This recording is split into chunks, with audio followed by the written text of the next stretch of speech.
എന്നിട്ട് യഥാർത്ഥ വിശ്വാസത്തിലേക്ക് ജനങ്ങളെ കൊണ്ടുവന്നവരാണ് ഞങ്ങൾ. പക്ഷേ ചിലർക്കത് അസ്വസ്ഥതയായി തോന്നി. ഞാൻ പറയട്ടെ, ഹുസൈൻ സലഫി, മിസ്റ്റർ ഹുസൈൻ സലഫി, നിങ്ങൾ ഈ രണ്ടത്താണിയിൽ ഒന്ന് പ്രസംഗിച്ചത് യഥാർത്ഥ വിശ്വാസത്തിലേക്കാണ് ഞങ്ങൾ ജനങ്ങളെ കൊണ്ടുപോകുന്നത്. അത് ചിലർക്ക് അസ്വസ്ഥതയായി എന്നാണ്. പക്ഷേ ഞങ്ങൾ ഇവിടെ വ്യക്തമാക്കുന്നു, ഈ ജനങ്ങളെ സാക്ഷി നിർത്തിയിട്ട്, ആയിരക്കണക്കിന് ജനങ്ങളെ സാക്ഷി നിർത്തിയിട്ട് ഞങ്ങൾ ഇവിടെ വെച്ച് പറയുകയാണ്, മുജാഹിദെ, യഥാർത്ഥ വിശ്വാസമെന്ന വാക്കുച്ചരിക്കാൻ പോലും ഒരൊറ്റ വഹാബിക്കും ഇവിടെ അവകാശമില്ല. കാരണം എന്തുകൊണ്ട്? ഒന്നാമത്തെ വിശ്വാസം തന്നെ ഒരൊറ്റ മുജാഹിദിനും ശരിയായിട്ടില്ല. ഏതാണ് ഈ ഒന്നാമത്തെ വിശ്വാസം? ലാ ഇലാഹ ഇല്ലല്ലാഹ്, അല്ലാഹുവല്ലാതെ ആരാധനക്കർഹനില്ല എന്ന ഒന്നാമത്തെ വിശ്വാസം, അല്ലാഹുവിനെ കുറിച്ചുള്ള വിശ്വാസം ഇല്ല, ഒരൊറ്റ മുജാഹിദിനും ശരിയായിട്ടില്ല എന്ന് ഞങ്ങൾ 1000 തവണ ഇവിടെ വെച്ച് പറയുകയാണ്. പറയുക മാത്രമല്ല, ഇതാ ഞങ്ങളിത് കേൾപ്പിക്കുന്നു. നിങ്ങൾ കൊണ്ടുപോകുന്നത് ഈ അറിവില്ലായ്മയുടെ ഏറ്റവും ഗുണോദാഹരണമായ വഹാബി പ്രസ്ഥാനത്തിലേക്കാണെന്ന് ഞങ്ങൾ വെറുതെ പറയുന്നതല്ല. കേട്ടോ സഹോദരന്മാരെ, ഞാനത് മാത്രം വിശദീകരിക്കാം. ഏത്? മുജാഹിദ് പ്രസ്ഥാനം അല്ലാഹു സുബ്ഹാനഹു വ തആലയെ അറിയാത്തവരാണ്. കേട്ടോളൂ, നിങ്ങൾ ശരിക്ക് കേട്ടോ. അപ്പൊ ഈ നാട്ടിലെ മുഴുവൻ മനുഷ്യരോടും നമുക്ക് പറയാനുള്ള ഒന്നാമത്തെ കാര്യം എന്താ? ലാ ഇലാഹ ഇല്ലല്ലാഹ് എന്ന കലിമത്ത് തൗഹീദാണ്. ഇതെന്തുകൊണ്ടാണ് ഇത് പറയുന്നത്? ഇത് ശരിയായിട്ടേ ബാക്കിയൊക്കെ ശരിയായിട്ട് കാര്യമുള്ളൂ. എന്താ അയാൾ പറഞ്ഞു? അത് പറഞ്ഞു ശരിയാട്ടോ. ഇടയ്ക്ക് അയാൾ സത്യവും പറഞ്ഞു. ആ കൂട്ടത്തിൽ അയാൾ പറഞ്ഞതാണ് ലാ ഇലാഹ ഇല്ലല്ലാഹ് ശരിയായിട്ടേ മറ്റതൊക്കെ ശരിയായിട്ട് കാര്യമുള്ളൂ. ഞാൻ പറയുന്നു, എന്നാൽ നിങ്ങൾക്ക് അല്ലാഹുവിനെ തന്നെ മനസ്സിലായിട്ടില്ല. ആരാണ് അല്ലാഹു തആല? ഒരൊറ്റ മുജാഹിദിനും ബോധ്യപ്പെട്ടിട്ടില്ല. അതുകൊണ്ടാണ് രണ്ടത്താണിയിൽ സമ്മേളനം നടത്തുമ്പോഴും അല്ലാഹുവിനെ കുറിച്ച് എന്ത് പറയണമെന്ന് തീരുമാനം മുജാഹിദ് എടുത്തിട്ടില്ല. കൊണ്ടുവരൂ, നമ്മുടെ സ്ക്രീനിലേക്ക് നിങ്ങൾ നോക്കുക. ഞാനത് വളരെ ചുരുങ്ങിയ സമയം കൊണ്ട് ഒന്നാമത്തെ വിശ്വാസം മുജാഹിദിന് തെറ്റിപ്പോയി എന്ന് ഇവിടെ തെളിയിക്കുകയാണ്. കണ്ടോ, ഇത് 1952 അൽമനാർ, 1952 അൽമനാർ. ഈ അൽമനാറിൽ മുജാഹിദ് പറഞ്ഞ എന്താണെന്നറിയോ? അള്ളാഹുവിന് കൈയുണ്ടെന്നോ, അള്ളാഹുവിന് അവയവമുണ്ടെന്നോ, അള്ളാഹു തആലാക്ക് ആ രൂപത്തിലുള്ള വല്ലതുമുണ്ടെന്നോ വിശ്വസിച്ചാൽ ആ വിശ്വസിച്ചവൻ കാഫിറാണെന്ന് 1952 അൽമനാറിൽ മുജാഹിദുകൾ രേഖപ്പെടുത്തി. ഇപ്പൊ മുജാഹിദ് പറയുന്നു അള്ളാഹുവിന് കൈയുണ്ട്, അള്ളാഹുവിന് കാലുണ്ട്, കണ്ണുണ്ട്. ഇപ്പൊ ലാസ്റ്റ് പറയുന്നത് അള്ളാഹ്ക്ക് ഊരയും ഉണ്ട് എന്നാണ്. നിങ്ങൾ ചിന്തിക്കണം. അപ്പൊ ഞാൻ ഈ അടുത്ത് സക്കരിയ സലായിയോട് തന്നെ ചോദിച്ചു, നിങ്ങളുടെ പ്രസ്ഥാനം വൈരുദ്ധ്യാധിഷ്ഠിത മതമാണല്ലോ. കാരണം ഒരു സ്ഥലത്ത് നിങ്ങൾ പറയുന്നു അള്ളാഹുവിന് അവയവമുണ്ടെന്ന് പറഞ്ഞാൽ, അള്ളാഹു ഇന്ന സ്ഥലത്താണെന്ന് പറഞ്ഞാൽ ഓൻ കാഫിറാണ്. നിങ്ങൾ തന്നെ വേറെ സ്ഥലത്ത് പറയുന്നു അള്ളാഹ്ക്ക് അവയവം ഉണ്ട്. അപ്പൊ സക്കരിയ സലായി പറഞ്ഞ മറുപടി എന്താണെന്നറിയോ? ശരിക്ക് കേട്ടോ. അയാൾ പറയാണ്, ശരിയാരെ, അല്ലാഹു തആലാക്ക് അവയവമുണ്ടെന്നൊരാൾ പറഞ്ഞാൽ അവൻ കാഫിർ തന്നെയാണ്, ഞങ്ങൾക്കതിൽ തർക്കമില്ല. പക്ഷേ ഞങ്ങൾ അല്ലാഹ്ക്ക് അവയവമുണ്ടെന്ന് പറഞ്ഞിട്ടില്ല, ഞങ്ങൾ അല്ലാഹ്ക്ക് കയ്യും കാലും ഉണ്ട് എന്നേ പറഞ്ഞിട്ടുള്ളൂ. അത് അവയവമല്ല എന്നാണ് മുജാഹിദിന്റെ ഏറ്റവും പുതിയ വാദം. നിങ്ങൾ ചിന്തിക്കണം. അതൊന്ന് കേട്ടോ, ഞാൻ വെറുതെ പറയല്ല. ഒന്നാമത്തെ ഈമാൻ കാര്യത്തിലാണെന്നാണ് അള്ളാഹുവിനെ മനസ്സിലാക്കുന്നത് പിഴച്ചു. എന്നിട്ടോ അള്ളാഹ്ക്ക് സ്ഥലമുണ്ട്, അള്ളാഹ്ക്ക് ഭാഗമുണ്ട്, അള്ളാഹ്ക്ക് അവയവുണ്ട് എന്നൊക്കെയാണ് ഇപ്പോൾ ഇവർ വിശ്വസിക്കുന്നത്. അതേസമയത്ത് 1952 ഇവർ അൽമനാറിലെ അൽമനാറിലെ ഫത്വകളിൽ പറഞ്ഞിട്ടുണ്ട് അള്ളാഹ്ക്ക് ഭാഗമുണ്ടെന്നോ അവയവമുണ്ടെന്നോ വിശ്വസിച്ചാൽ അവൻ മുബ്തദി കാഫിറാണ് എന്ന് പറഞ്ഞിട്ടുണ്ട്. എന്നാൽ ഇപ്പൊ ഇവർ തന്നെ പറയുന്നു അള്ളാഹ്ക്ക് ഭാഗമുണ്ട്. സുഹൃത്തുക്കളെ, 52 പറഞ്ഞതും ഇപ്പൊ 2002 പറഞ്ഞതും ഇപ്പൊ 2010 ഒന്ന് തന്നെയാണ്. ഞങ്ങളിൽ വ്യത്യാസം ഉണ്ടായിട്ടില്ല. അള്ളാഹ്ക്ക് അവയവമുണ്ടെന്നോ ഭാഗമുണ്ടെന്നോ വാദിച്ചവൻ മുബ്തദി കാഫിർ തന്നെയാണ്, സംശയമല്ല. പക്ഷെ ഞങ്ങൾ വാദിക്കുന്നില്ല.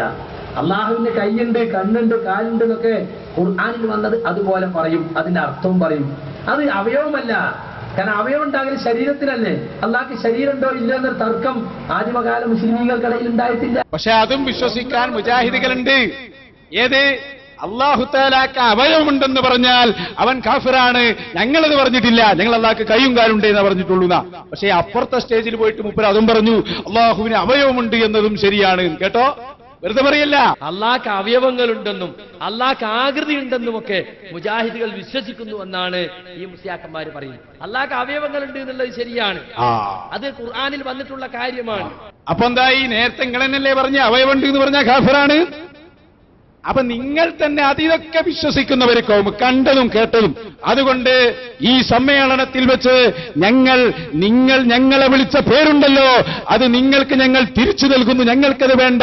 വഹാബികൾ അഥവാ യഥാർത്ഥ ഖുറാഫികളാണവര്, ഒരു സംശയം വേണ്ട. ഖുറാഫികൾ ആരാണെന്ന് ചോദിച്ചാൽ അത് കേരളത്തിലെ വഹാബികളാണെന്ന് ഞങ്ങൾ ഒരിക്കൽ കൂടി ഇവിടെ പറയുകയാണ്. കാരണം എന്തുകൊണ്ട്?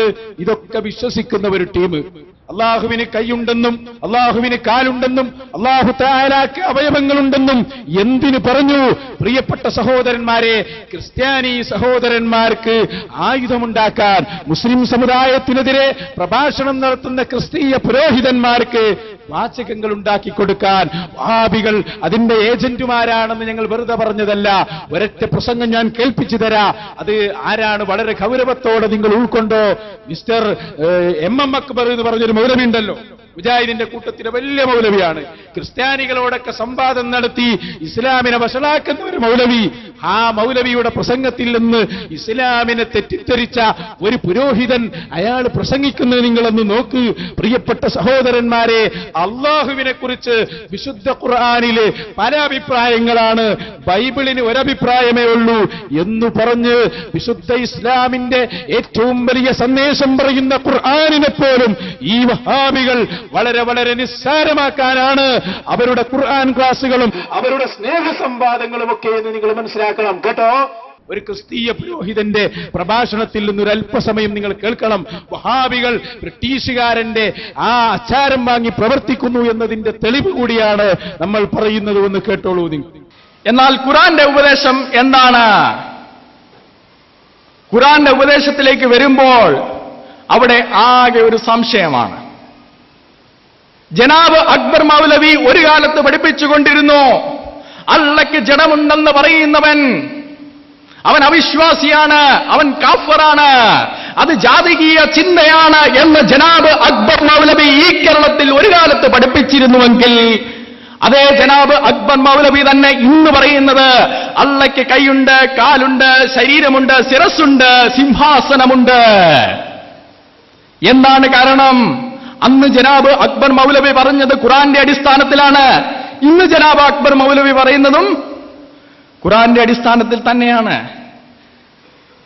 സുരാകാലികൾ 6 സുരാകാലികൾ നിങ്ങൾ പേടിക്കണ്ട കേട്ടോ. അതൊക്കെ ഈ മുജാഹിദ് ഉണ്ടാക്കി തീർത്ത ഓരോ പുകിലുകളാണ്. കാരണം എന്താ? ഇവര് പരിഭാഷ എഴുതും. പരിഭാഷ പണ്ടേ നമ്മൾ ആ രൂപത്തിലാണ് കണ്ടത്. പരിഭാഷ എഴുതുമ്പോ സൂറത്തുൽ ബഖറ മൗലവി എങ്ങനെ അർത്ഥം കൊടുക്കുക? പശു. പിന്നെ അപ്പുറത്ത് സൂറത്തുൽ അൻആം, അപ്പൊ കാലികൾ. ഇതെന്താണ് കാലികൾ? എന്താണ്? ഇതൊന്നും പറയൂല. അപ്പൊ ഇവൻ ഖുർആന്റെ പരിഭാഷ എടുത്ത് മറിച്ചു നോക്കുമ്പോണ്ട് കാലികൾ, പശു, പിന്നെ കുറച്ച് കഴിഞ്ഞപ്പോ തേനീച്ച, ഇതെല്ലാം കൂടി നോക്കിയിട്ട് ഇയാൾ ഖുർആൻ നോക്കിയതാണ്. അപ്പൊ അയാള് അവരുടെ പരിഭാഷയിൽ നിന്ന് വായിക്കുകയാണ്. അതിന്റെയും ഉത്തരവാദികൾ മുജാഹിദ് തന്നെയാണ്. അറിവില്ലായ്മയുടെ സൃഷ്ടിയാണ് വഹാബിസം എന്ന് വെറുതെ പറയുന്നതല്ല. ബാക്കി കൂടി കേട്ടോ. സുരാകാലികൾ 6 102 മുതൽ 103 വരെയുള്ള വാക്യങ്ങളിലും സുരാ കൂടിയാലോചന 42 51 വാക്യത്തിലും അള്ളാഹു അദൃശ്യനാണ് എന്നുള്ളൊരു ധ്വനി നമുക്ക് കിട്ടുന്നുണ്ട്. അതിന്റെ അടിസ്ഥാനത്തിലാണ് ജനാബ് അക്ബർ മൗലവി പണ്ടൊരിക്കൽ പറഞ്ഞത് അള്ളയ്ക്ക് ദൃശ്യമായ ഒരു രൂപമില്ല. എന്നാൽ സുര 10:3 വാക്യത്തിൽ അള്ളാഹു സിംഹാസനത്തിൽ ഇരിക്കുന്നു. സുര 55 26 മുതൽ 27 വരെയുള്ള വാക്യത്തിൽ അള്ളാഹുവിനൊരു മുഖമുണ്ട്. സുര 48 10 അള്ളയ്ക്ക് കൈയുണ്ട്. സുര 20 36 മുതൽ 39 വരെയുള്ള വാക്യങ്ങളിൽ അള്ളാഹുവിന് കണ്ണുകളുണ്ട്. ഒരു കാലത്ത് ജനാബ് അക്ബർ മൗലവി ഇതൊക്കെ ആലങ്കാരികമാണ് എന്ന് പറഞ്ഞിരുന്നുവെങ്കിൽ ഇന്ന് അതേ ജനാബ് അക്ബർ മൗലവി പറയുന്നത് ആലങ്കാരികമായി നമുക്ക് വ്യാഖ്യാനിക്കുവാൻ കഴിയില്ല, ഇത് അക്ഷരാർത്ഥത്തിൽ തന്നെ വിശ്വസിക്കണമെന്നാണ്. ജനാബ് അക്ബർ മൗലവിക്ക് അള്ളാഹുവിന് ദൃശ്യമായ ഒരു രൂപമുണ്ടോ ഇല്ലയോ എന്ന് ചോദിച്ചാൽ 2 കാലഘട്ടത്തിൽ അദ്ദേഹത്തിന് 2 ഉത്തരമാണ്, ബൈബിളിന് 1 ഉത്തരമേ ഉള്ളൂ. എന്നാൽ പ്രിയ സ്നേഹിതരെ, ജനാബ് അക്ബർ മൗലവിയുടെ ഇന്നത്തെ വ്യാഖ്യാന ശാസ്ത്രം എടുക്കുകയാണെങ്കിൽ ജനാബ് അക്ബർ മൗലവി പറയുന്നത് ഇതെല്ലാം നാം അക്ഷരാർത്ഥത്തിൽ തന്നെ ഖുർആനിൽ നിന്ന് വായിക്കണമെന്നാണ്. കഷ്ടമെന്ന് പറയട്ടെ, ജനാബ് അക്ബർ മൗലവിയുടെ വ്യാഖ്യാന ശാസ്ത്രം നാം അതേപോലെ എടുക്കുകയാണെങ്കിൽ സൂറ 28-88 പറയുന്നത് അല്ലാഹുവിന്റെ മുഖമൊഴികെ സകലവും നശിച്ചു പോകും. അള്ളയുടെ കൈകാലുകൾ നഷ്ടപ്പെട്ട്, അള്ളയുടെ ദേഹം ശിരസിൽ നിന്ന് വിച്ഛേദിക്കപ്പെട്ട് മുഖം മാത്രമായി, ജനാബ് അക്ബർ മൗലവി പറയുന്നത് എല്ലാം നമ്മൾ അങ്ങ് അക്ഷരാർത്ഥത്തിൽ വ്യാഖ്യാനിക്കണമെന്നാണ്. അതുകൊണ്ട് അക്ഷരാർത്ഥത്തിൽ വ്യാഖ്യാനിക്കുന്നുവെന്നേ ഉള്ളൂ. ജനാബ് അക്ബർ മൗലവിയുടെ അതേ വ്യാഖ്യാന ശാസ്ത്രം എടുക്കുകയാണെങ്കിൽ ഏറ്റവും അവസാനം അള്ളാഹു ശിരസിൽ നിന്ന് ഉടൽ വിച്ഛേദിക്കപ്പെട്ട് കൈകാലുകൾ നഷ്ടപ്പെട്ടവനായി മുഖം മാത്രമായി ശേഷിക്കുന്ന ഏതോ ഒരു ആത്മാവാണ്. ഇത് നമ്മുടെ ദൈവം അല്ലേ? അല്ല. സുബ്ഹാന ജല്ല ജലാലുഹു. ഞങ്ങൾ വെറുതെ പറഞ്ഞതാണോ ഇത്? ക്രിസ്തീയ പുരോഹിതന്മാർക്ക് ഈ സമുദായത്തെ തെറ്റിദ്ധരിപ്പിക്കാനുള്ള ഏണി വെച്ചു കൊടുത്തതാരാ? ഞങ്ങൾ ഇവിടുത്തെ എല്ലാ സഹോദര മതങ്ങളോടും പറയുന്നു, ഒരു കാരണവശാലും അള്ളാഹുവിനെ കുറിച്ചോ ഇസ്ലാമിനെ കുറിച്ചോ വഹാബികളിൽ നിന്ന് നിങ്ങൾ മനസ്സിലാക്കരുത്. ഇത് ഇസ്ലാമല്ല. വഹാബിസം പഠിപ്പിക്കുന്നത് യഥാർത്ഥ അള്ളാഹുവിനെയല്ല. ഞങ്ങളത് പഠിപ്പിച്ചിട്ടുണ്ട്. ഖുൽ നബിയെ തങ്ങൾ പറയുക, ഹുവല്ലാഹു അഹദ്, അള്ളാഹു ഒരുവനാണ് എന്ന് പറഞ്ഞാൽ അള്ളാഹു സ്വമദ്, അള്ളാഹു തആല നിരാശ്രയനാണ്. അള്ളാഹു തആലക്ക് കാണാൻ കണ്ണ് എന്ന അവയവത്തിന്റെ സഹായം വേണ്ട. അല്ലാഹുവിന് ഈ ഭൂമിലോകത്ത് എന്ത് ചെയ്യാനും ഒരൊറ്റ അവയവത്തിന്റെയും ആവശ്യം വേണ്ട. അല്ലാഹുവിന് നിൽക്കാൻ ഒരു സ്ഥലത്തിന്റെ ആവശ്യം വേണ്ട. അല്ലാഹു തആല ഞങ്ങളുടെ മദ്രസയിൽ പോലും കൃത്യമായി ഞങ്ങളത് പഠിപ്പിക്കുന്നു. അല്ലാഹു മൗജൂദുൻ ഖദീമുൻ ബാഖി മുഖാലിഫുൻ ലിൽ ഖൽഖി ബിൽ തുലാഖി. അല്ലാഹു തആല പണ്ടേ ഉള്ളവനാണ്, അവൻ എന്നെന്നുമുള്ളവനാണ്. സൃഷ്ടികളോട് സർവ്വരൂപത്തിലും വ്യത്യസ്തനാണവൻ. ഈ സുന്ദരമായ ആശയം വിട്ടിട്ട് ക്രിസ്ത്യാനികൾക്കും ജൂതന്മാർക്കും ഏണി വെച്ചു കൊടുക്കുന്ന നിങ്ങളുടെ വഹാബിസമില്ലേ, ഞങ്ങൾക്ക് വേണ്ട, ഈ സമുദായത്തിന് വേണ്ട. ഞങ്ങളതിനെ വലിച്ചെറിയുകയാണ്. സമുദായമേ ജാഗ്രത പാലിക്കുക. ഇത് ഗൗരവത്തോടെ കാണേണ്ട വിഷയമാണ്. ഇനി ഹുസൈൻ സലഫിന്റെ അടുത്ത പ്രഭാഷണത്തിലേക്ക് വരും. എന്താ പറയുന്നതെന്നറിയൂ? ഒരുപാട് ആളുകൾ നന്നായി പോലും, അതായത് സംസ്കാരവും ചാരിത്രശുദ്ധിയുമുള്ള ഒരുപാട് ആളുകളെ മുജാഹിദ് സമ്മേളനം കൊണ്ട് ഉണ്ടാക്കിയെടുത്തു എന്നാ പറയുന്നത്. എന്നിട്ട് ഹുസൈൻ സലഫി ഒരു അനുഭവം പറയുന്നു. ഇവിടെ നടന്ന പ്രസംഗ എന്താ പറയുന്നത്? ഒരു +2 പഠിക്കുന്ന വിദ്യാർത്ഥി 3 ദിവസം സമ്മേളനത്തിന് വന്ന് നന്നായില്ല. അതെങ്ങനെ? മൗലവിയോട് ഒന്ന് പറഞ്ഞു പോലും, ഞങ്ങൾ സ്കൂളിൽ നിന്നൊരു ടൂറ് പോകാൻ വിചാരിച്ചതായി. അപ്പൊ അതിൽ ഈ പ്രായപൂർത്തിയായ പെൺകുട്ടികളൊക്കെ ഉണ്ട്.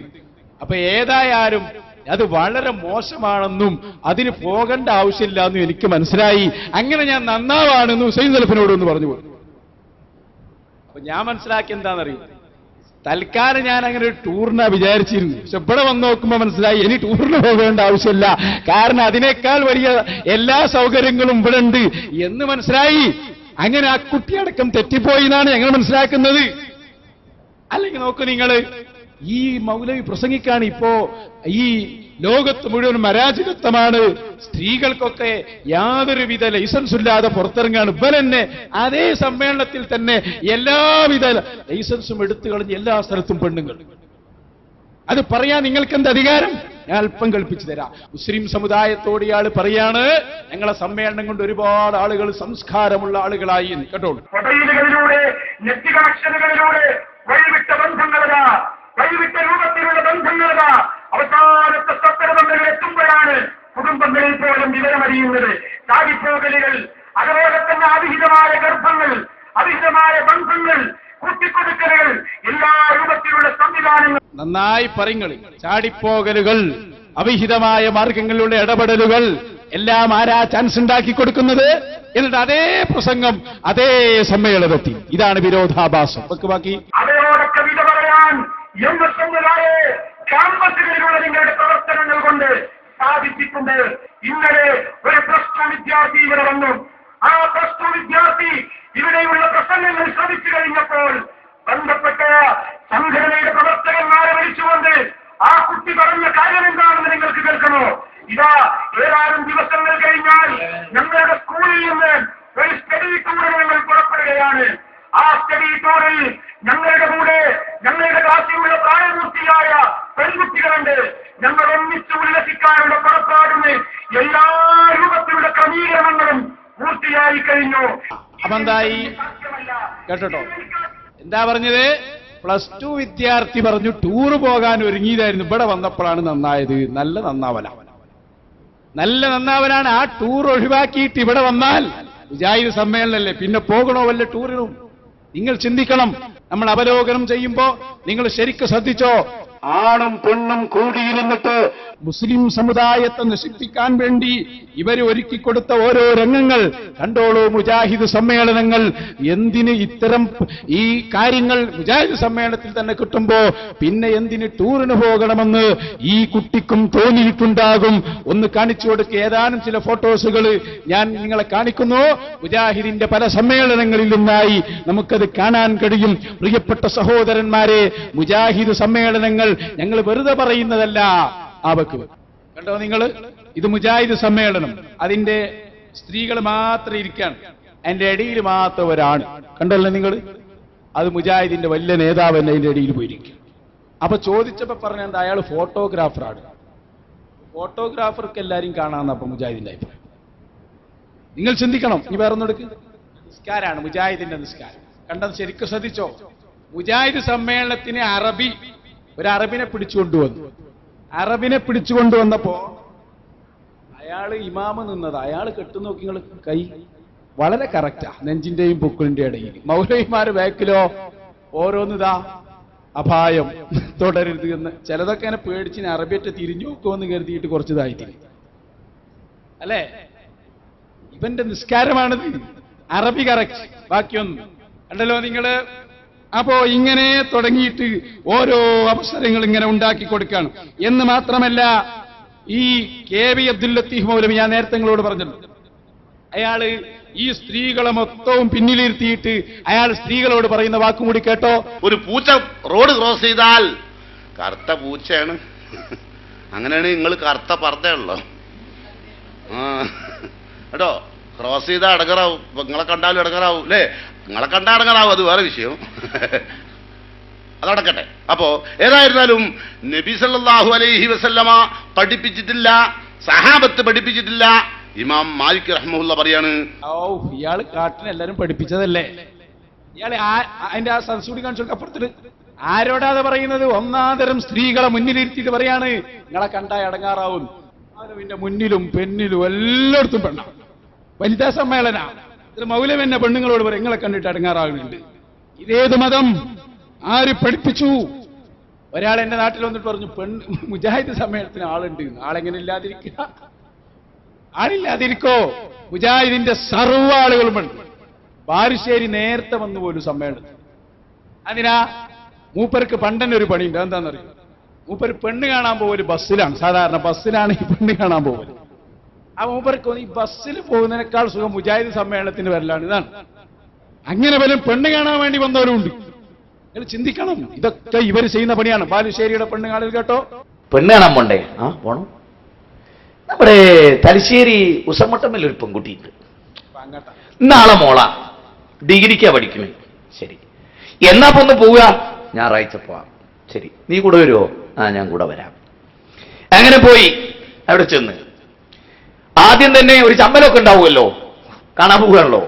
അപ്പൊ അവിടെ ഇരിക്കും കൊലായില്. അപ്പൊ മോളെ അണിയിച്ചൊരുക്കിയൊക്കെ ഒരു റൂമില് കണ്ടോളി മേടിച്ചല്ലോ. എന്താ പേര്? ആമിന. ഇതെല്ലാം പഠിക്കുന്നത് ഡിഗ്രിക്ക്. നേട്ടെ എത്ര? 1/2 മിനിറ്റ്. ആ മൂപ്പർക്ക് 1/2 മിനിറ്റ് പോരാന്നാ പറയുന്നത്. ഇനി പുതിയ രൂപം മൂപ്പരുണ്ടാക്കും. മടി കിട്ടണ കേസാണ്. ശരിക്കും കേട്ടോ. ഒരു സ്ഥലത്തൊരു പെണ്ണുണ്ട്. ഞാൻ ഇനി പറയുന്നത് ശ്രദ്ധിക്കണം. ആ പെൺകുട്ടി ഇന്നേരത്താണ് പഠിക്കുന്നത്, ഇന്ന സ്ഥലത്താണ്. എന്തു വേണമെന്നറിയോ? യുവാക്കളോടാട്ടോ, വിവാഹിതരാകാത്ത യുവാക്കളോട് നിങ്ങൾ എനിക്ക് വലിയ പ്രതീക്ഷ ഉണ്ട്. അതുകൊണ്ടാ പറയുന്നത്. നല്ല പ്രതീക്ഷ. പെണ്ണുണ്ടെന്ന് കേട്ടാ പോയി കാണരുത്, ഒരിക്കലും പോയി കാണരുത്. പിന്നെന്ത് ചെയ്യണം? ആ പെണ്ണ് ഏത് കോളേജിലാ പഠിക്കുന്നത് നിങ്ങൾ ആദ്യം മനസ്സിലാക്കുക. കോളേജ് പഠിക്കണ ആണെങ്കിൽ ആ കുട്ടി ഏത് ബസ്സിലാണ് യാത്ര ചെയ്യുന്നത് നിങ്ങൾ മനസ്സിലാക്കി. അവള് കയറുന്ന ബസ് സ്റ്റോപ്പിൽ നിന്ന് ആ ബസ്സിൽ നിങ്ങൾ അവളെ ഫോളോ ചെയ്ത് കയറുക. അടി പിന്നാലെ വരും. അത് മൗലവിക്കറിയാ. അല്ല ബസ്സിൽ കയറിയാ മതിയോ? പോരാ, അടുത്ത് പോയി നിൽക്കണം. എന്തൊക്കെ പണി വേണമെന്നാ കേട്ടോ. പക്ഷെ ഈ ചങ്ങാതിമാര് വെറുതെയാണോ? അവളുടെ ബസ്സിലെ നിപ്പ്, ബസ്സിലെ ഇരുത്തം, ബസ്സിലെ പെരുമാറ്റം, ബസ്സിലെ അവളുടെ ബിഹേവിയർ, അവളുടെ മറ്റ് അംബീഷൻസുകൾ, അഭിലാഷങ്ങൾ, അവൾ ചെയ്യുന്ന പ്രവൃത്തികൾ, കാര്യങ്ങൾ നിങ്ങൾ കാണുക.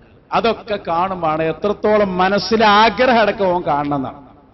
നോക്ക് നിങ്ങള്. അപ്പൊ എല്ലാ ബസ്സിലും, ചില ബസ്സിലൊക്കെ തിരക്കുണ്ടെങ്കിൽ നോക്കിക്കൊണ്ട് മുജാഹിദ് പെണ്ണ് കാണാൻ വന്നിട്ടുണ്ടാവും. തീർച്ചയാണ്. നിങ്ങൾ പറഞ്ഞിട്ടല്ലേ, ഞങ്ങൾ വെറുതെ നിങ്ങളെ അഭിപ്രായം പറഞ്ഞതാണോ? ഇതെല്ലാം പറഞ്ഞിട്ട് ബാലുശ്ശേരി പറയുന്നുണ്ട് ഞങ്ങൾ നിങ്ങൾക്ക് ഗിഫ്റ്റാണ്, നല്ല ഗിഫ്റ്റാ. ഒന്ന് കേൾപ്പിച്ചു കൊടുക്ക്. എന്തും പറയാന്നാണ് ഈ ചങ്ങാതിമാർക്ക്. ഇത് പ്രസ്ഥാനം നിങ്ങൾക്ക് ഗിഫ്റ്റാ, ഗിഫ്റ്റ് ഓഫ് ഗോഡ്. അള്ളാന്റെ സമ്മാനമാണ് KNM, പടച്ചോന്റെ സമ്മാനമാണ് ISM, പടച്ചോന്റെ സമ്മാനമാണ് MSM, പടച്ചോന്റെ സമ്മാനമാണ് ഞങ്ങൾ. നിങ്ങൾക്ക് ഞങ്ങൾ നിങ്ങളോട് പൈസ പിരിച്ചോ? ഉണ്ടോ? ഞങ്ങൾ നിങ്ങളോട് പൈസ പിരിച്ചോ? ഞങ്ങൾ നിങ്ങളോട് ഫണ്ട് വാങ്ങിയോ? ഉണ്ടോ? വെറുതെ ഉണ്ടായോ? പാട്ടപ്പിരിവ് നടത്തിയോ? ഉണ്ടോ? മയ്യത്തുസ്കരിച്ചിട്ട് പൈസ വാങ്ങിയോ? കല്യാണത്തിന് അൽഫാത്തി ഓതിട്ട് പൈസ വാങ്ങിയോ? ഗൾഫിലേക്ക് വിസ എടുത്ത് പോകുമ്പോൾ അൽഫാത്തി ഓതി പൈസ വാങ്ങിയോ? പിരിവ് ഞങ്ങൾ നിങ്ങളോട് പൈസ വാങ്ങിയോ? അതേ സമ്മേളനത്തിൽ മൂപ്പര് പറയുന്നുണ്ട് എന്ന് അറിയോ? ഈ കീശയിൽ കൈയിട്ടിട്ട് എന്ത് ചെയ്യണ്ട, അള്ള നോട്ടങ്ങൾ അതിലിട്ടോളി, ബക്കറ്റ് വരുന്നുണ്ട്. അതേ പ്രഭാഷണത്തിൽ നിങ്ങൾ ചിന്തിക്കണം. ഇതൊക്കെ മുജാഹിദുകളെ ആധുനിക കാലമാണ്. നിങ്ങൾ അള്ള തന്ന സമ്മാനം, നല്ല സമ്മാനങ്ങൾ. ഈ രൂപത്തിലുള്ള സമ്മാനം മുജാഹിദ് പ്രസ്ഥാനം. ഇടയ്ക്ക് അതും കൂടി നിങ്ങൾ കേൾക്കണം. ഇത് അതിന്റെ ഇടയ്ക്ക് പറഞ്ഞു പോയല്ലോ. നിങ്ങൾ ശ്രദ്ധിച്ചു കേൾക്കണം. നിങ്ങളെല്ലാവരും ശ്രദ്ധിച്ചു കേൾക്കണം. ഏകാഗ്രത ഒരിക്കലും നഷ്ടപ്പെട്ടു പോകരുത്. ബക്കറ്റ് നിങ്ങളുടെ അടുത്തൂടെ കൊണ്ടുവരും. കീശ കയ്യിരുന്ന ആവശ്യമുള്ളൂ, ശ്രദ്ധ ഇവിടെ മതി. കീശ കൈയിട്ട് 1000 റുപ്യ ആയിക്കോട്ടെ, കുഴപ്പമില്ല. നോക്കി പത്താക്കണ്ട. 1000ന്റെ നോട്ടായിക്കോട്ടെ, 500ന്റെ നോട്ടായിക്കോട്ടെ. ഇവിടുന്ന് അങ്ങോട്ട് ഇറങ്ങിയിട്ട് മാർക്കറ്റിൽ ഇറങ്ങിയ മോനെ മാങ്ങ എന്താ വില? 80 റുപ്യ. 2 കിലോ പോരട്ടെ, ഒരു പ്രശ്നമില്ല. മോനെ പള്ളിക്ക് ഫണ്ട് 10 റുപ്യ മുറിച്ച് 5 ഉണ്ടോ? 2 5. അപ്പൊ പിരിവുങ്ങളും നടത്താറുണ്ട് അല്ലേ? പിരിവുങ്ങളും നടത്താറുണ്ട്. അപ്പൊ സഹോദരന്മാരെ എല്ലാം പണിയതാണ്. പിന്നെ നമ്മളെ സലഫി കാര്യമായി പ്രസംഗിച്ചത് എന്താണെന്നറിയോ? മ്യൂസിക്കിനെതിരെ, അതുപോലെ സംഗീതത്തിനെതിരെ, വലിയ ജോറായി വീണക്കെതിരെ പ്രസംഗിച്ചു. ഞാൻ പറയുന്നത്, ഇവിടെ പ്രസംഗിച്ച മുഴുവൻ വിഷയവും ഞങ്ങൾ നോക്കിയപ്പോ ഒന്നും പറയാൻ നിങ്ങൾക്ക് ധാർമ്മികമായ അധികാരമില്ല. ഞാൻ കാണിച്ചു തരാം. ഇവര് കാര്യമായി പ്രസംഗിച്ചത് മ്യൂസിക്കിനെതിരെ. പക്ഷേ സലഫി മിണ്ടാൻ അധികാരമില്ല, നിങ്ങൾക്ക് സംസാരിക്കാനും അധികാരമില്ല. കാരണം നിങ്ങളെ ജീവിതം തന്നെ മ്യൂസിക്കിലാണ്. ഒന്ന് കേട്ടോ, AP അബ്ദുൽ ഖാദർ മൗലവിയൊക്കെ സിനിമാ പാട്ട് പാടിന് ഒരു കണക്കൂല്ല എന്നാണ് ആര് പറയുന്നത്? ഞങ്ങൾ പറയുന്നതല്ല മിസ്റ്റർ. നിങ്ങളെ കൂടെ ജീവിച്ച അബ്ദുൽ ലത്തീഫ് മൗലവി കരിമ്പിലാക്കൽ ഞങ്ങൾ പറയുന്നതല്ല. അദ്ദേഹം പറഞ്ഞു തരും ആരാണ് ഇവിടെ മ്യൂസിക്കിന്റെ ആളുകൾ. എന്നിട്ട് പാവപ്പെട്ട മുജാഹിദുകളെ മുൻനിർത്തിയിട്ട് സലഫി നിങ്ങൾ പ്രസംഗിച്ചില്ലേ മ്യൂസിക്കിനെതിരെ? അധികാരമില്ല നിങ്ങൾക്ക്. കാരണം നിങ്ങളുടെ സ്വഭാവം ഞങ്ങളുടെ പ്രിയപ്പെട്ട നേതാവ് മുഹമ്മദുർ റസൂലുള്ളാഹി അവിടെന്ന് പറഞ്ഞത് യഖൂലൂന മാ ലാ യഫ്അലൂൻ, ചെയ്യാത്തത് പറയുന്നവരാണ് എന്നാണ്. കേട്ടോ, മുജാഹിദ് പ്രസ്ഥാനത്തെക്കുറിച്ച് മുജാഹിദിന്റെ നേതാവ് അബ്ദുൽ ലത്തീഫ് മൗലവി സംസാരിക്കുന്നു. പണ്ട് ഇവിടെ പിലാത്ര സമ്മേളനത്തിന് തൊട്ട് മുമ്പ് ഒരു ജമിയത്തുൽ കൂടി. എന്തിനാണെന്നറിയോ? മ്യൂസിക് ഹലാലോ ഹറാമോ എന്ന് തീരുമാനിക്കാനേ. 10 കൊല്ലം പാട്ട് പാടി നടന്നിട്ട് അവർക്ക് മനസ്സിലായിട്ടില്ല. ഒരു 10 കൊല്ലം മ്യൂസിക്കുള്ള കാസറ്റൊക്കെ ഇറക്കി. ആരാ ഒന്നാമത്തെ മുജാഹിദ് പ്രസ്ഥാനത്തിൽ മ്യൂസിക്കോട് കൂടിയിരിക്കുന്ന കാസറ്റ് ഇറക്കുന്നത് ഉദ്ഘാടനം ചെയ്താരാ? സാക്ഷാൽ EKM പന്നൂര്, AP അബ്ദുൽ ഖാദർ മൗലവിയുടെ ഏറ്റവും അടുത്ത ബന്ധു. എന്നിട്ട് ഇത് തീരുമാനിക്കാൻ വേണ്ടിയിട്ട് ഇവിടെ ജാമിയ സലഫിയല്ലോ, ഇവിടെ ഇരുന്നു. ജമിയത്തുലമന്റെ എത്ര 250 പണ്ഡിതന്മാർ പോലും ഇരുന്നിട്ട് വൈകുന്നേരമോളം ചർച്ച അങ്ങനെ ഉണ്ട്. കഴിഞ്ഞിട്ട് അവസാനം അങ്ങനെ ഉണ്ട് നോക്കുമ്പോ മല എലിയെ പ്രസവിച്ചു. എന്തേ അത്ഭുതം, ഒന്നും സംഭവിച്ചിട്ടില്ല. പിറ്റേ ദിവസം AP അബ്ദുൽ ഖാദർ മൗലവി നമ്മൾ കാണാൻ കാരണമുണ്ട്.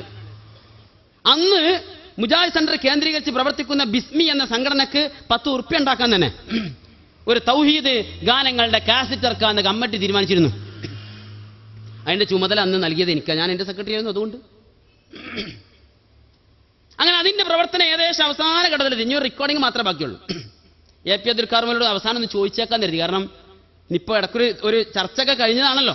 അഹമ്മദ് അലി മദനൊക്കെ ഇങ്ങനെ അങ്ങോട്ടും ഇങ്ങോട്ടും ഓടി നടക്കുന്നുണ്ട്. ഇപ്പൊ ഇത് ശരിയോ തെറ്റോന്ന് അറിയണല്ലോ, അതുകൊണ്ട് ഒന്ന് ചോദിക്കാൻ മൂപ്പര് പറഞ്ഞെന്താ അറിയോ, കാസറ്റൊക്കെ ഇറക്കിക്കോ, അതിന്റെ ഹറാമു ഹലാലൊന്നും ഇപ്പോ നോക്കണ്ടില്ല, മ്യൂസിക് ഉണ്ടെങ്കിൽ ഉണ്ടായിക്കോട്ടെ, അതൊന്നും ഒരു വിഷയമല്ല. പക്ഷെ എന്തു ചെയ്യണം എന്നറിയോ, കാസറ്റിന്റെ പുറത്ത് എവിടെയും കാണുന്ന രൂപത്തിൽ എവിടെയും KNM എന്നോ ബിസ്മി എന്നോ എഴുതി വെക്കരുത്. ബ്രാൻഡുള്ള കള്ളേ ഹലാൽ ഹറാമാവുള്ളൂ. ബ്രാൻഡില്ലാത്ത കുഴപ്പമില്ല, പട്ടച്ചാരായ ഓക്കെ. അതിന്റെ ഇടക്കുണ്ട് പുളിക്കലങ്ങാടി കൂടുതൽ അനൗൺസ്മെന്റ് ഇങ്ങനെ വരണേ, AP അബ്ദുൽ ഖാദർ മൗലവി, KN ഇബ്രാഹിം മൗലവി, MM മദനി, അരീദ് റസാഖ് മദനി, TP അബ്ദുൽ മദനി തുടങ്ങിയ പ്രഗത്ഭരും പ്രശസ്തരുമായ പണ്ഡിത വരേണ്യന്മാർ പങ്കെടുക്കുന്നതാകുന്നു. നമ്മളെഴുതി വലിയ വയല് പരമ്പരറ്റേക്കും. തൊട്ടു പറകെ കണ്ണീർ മഴയത്ത് ഞാനൊരു കിളിയുടെ കുട ചൂടി. എന്താപ്പത്, കിളിന്റെ കുടയും ചൂടിയിട്ട് ആരായി പോക്ക്? AP അബ്ദുൽ ഖാദർ മൗലവി, KN ഇബ്രാഹിം മൗലവി, MM മദനി, TP അബ്ദുൽ മദനി എല്ലാം കൂടി ഒരു കിളിന്റെ കുടയും ചൂടിയിട്ട് ഇങ്ങനെ പോവാ. തൗഹീദ് ഗാനങ്ങൾക്ക് മ്യൂസിക് വെച്ചാൽ അവിടെ പ്രശ്നമുള്ളൂ. സിനിമാ പാട്ട് മ്യൂസിക്കോട് കൂടി അങ്ങാടികൾ ഇട്ട് പോയ ഒരു പ്രശ്നമില്ല.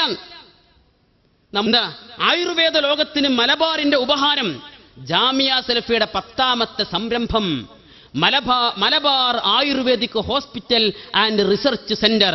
കണ്ണീർ മഴയത്ത് പിന്നെ തന്നെ പിറ്റേ ദിവസം നമ്മൾ എന്നെ വിളിക്കും, എന്നെ അലി ദുർസാഖ് കത്ത് എന്ന് വിളിച്ചതാ. അവിടെ പോയി നോക്കി, ചെന്നപ്പോഴേ നല്ല നല്ല പാട്ട് ഇങ്ങനെ ഉഷാറായിട്ട് കേൾക്കുക. എന്ത് ടൈപ്പാ പാട്ട്? 1ാം നമ്പർ അക്കാലത്ത് പുതുമുള്ള നല്ല ഹിന്ദി പാട്ടുകൾ. അത് സിനിമ തന്നെ. KN ഇബ്രാഹിം മൗലവിക്ക് ഹിന്ദി അറിയാത്തതുകൊണ്ട് നമ്മൾ മൂപ്പരെ കുറിച്ച് ഒന്നും പറയണില്ല വിഷയത്തിൽ. TP അബ്ദുൽ മദനിക്ക് ഹിന്ദി അറിയാൻ ഒരു സാധ്യതയില്ല, അതുകൊണ്ട് അദ്ദേഹത്തെ നമ്മൾ പറയുന്നില്ല. MM മദനി പഠിച്ച പരലോകത്തിലൊന്നും ഹിന്ദി ഉണ്ടാവില്ല, അതുകൊണ്ട് മൂപ്പരെയും പറയേണ്ടതില്ല. പിന്നെ ആരാ കൂടുതൽ? അലി അബ്ദുൽ റസാഖ് മദനി. ഒരു കോടതി ഭാഷ മാത്രമേ ഉള്ളൂ, അവിടെ ഹിന്ദിക്ക് ആവശ്യമില്ല. എന്നാലേ ഹിന്ദി ഉറുദു ഒക്കെ പച്ചവെള്ളം പോലെ അറിയുന്ന ഒരാൾ അവിടെ ഉണ്ട്. സാക്ഷാൽ ചങ്ങരംകുളത്ത് ജനിച്ചെങ്കിലും ഇപ്പോൾ പത്തപ്പിരിയത്ത് താമസിക്കുന്നുവെങ്കിലും അന്തമാനിൽ വളർന്നിരിക്കുന്ന AP അബ്ദുൽ ഖാദർ മൗലവി. അദ്ദേഹത്തിന് ഹിന്ദി നന്നായിട്ട് അറിയാം. അവിടെ പാടിയ പാട്ടേതോ ഒന്ന് ഞാൻ പറഞ്ഞുതരാം. മോഖാ മിലേഗാ തോ ഹം ബതാ ദേംഗേ തുജെ കിത്നാ പ്യാർ കർത്തേ ഹേ സനം. ഐ എന്താ മുതല്? എടി പെമ്പറന്നോളെ, അന്നെ കിട്ടിയ ഒരു അവസരം കിട്ടിയ ഞാൻ പറഞ്ഞുതരാ എത്രമാത്രം അന്നെ ഞാൻ പ്രേമിക്കുന്നുണ്ട്.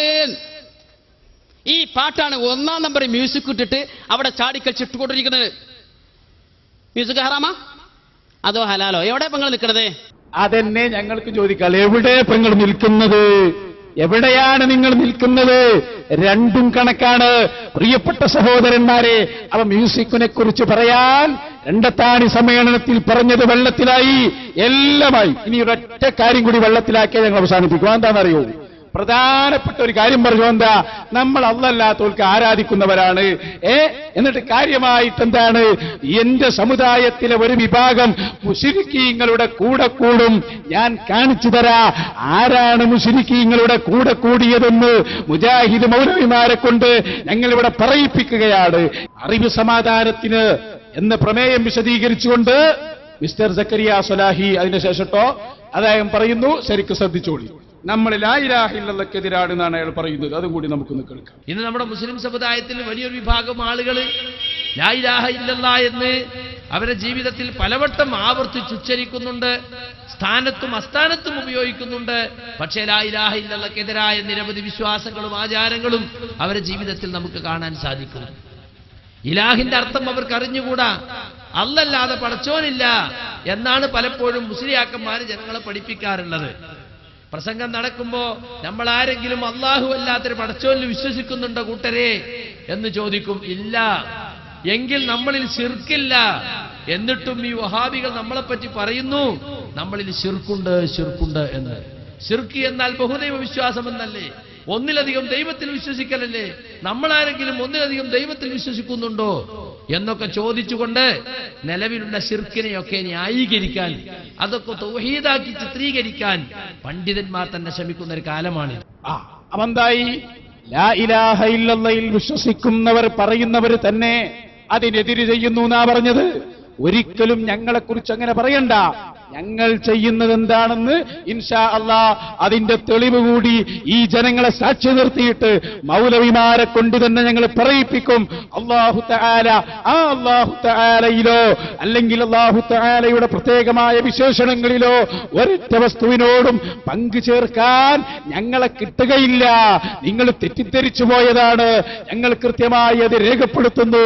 എന്നാൽ ഞങ്ങൾ പറയട്ടെ, ആരാണ് ഇവിടെ മുശ്രിക്കീങ്ങളുടെ പണിയെടുത്തത്? മുശ്രിക്കീങ്ങളോട് എന്റെ സമുദായത്തിൽപ്പെട്ട ചിലർ ചേരുമെന്ന് മഹാനായ മുഹമ്മദുർ റസൂലുള്ളാഹി പറഞ്ഞു എന്നല്ലേ നിങ്ങളിവിടെ പ്രസംഗിച്ചത്? എന്നാൽ ആരാണ് ആ പണിയെടുത്തത്? മുജാഹിദുകളെ ശരിക്ക് കേട്ടോ, പഠിച്ചോ. ഞങ്ങളെ സംബന്ധിച്ചിടത്തോളം ഞങ്ങൾ ചെയ്യുന്നത് എന്താണെന്ന് ഞങ്ങൾ വ്യക്തമാക്കാൻ പോകുന്നു. അതിനു മുമ്പ് നിങ്ങളെ കഥ പരിങ്കലിലാണ് കേട്ടോ. അമ്പലത്തിലേക്ക് തേങ്ങ നേർച്ചയാക്കുന്നതും അതുപോലെ തന്നെ അമ്പലത്തിലുള്ള സാക്ഷാൽ നിലവിളക്ക് കത്തിക്കുന്നതും ഞങ്ങളല്ല, മുജാഹിദിന്റെ നേതാക്കളാണ്.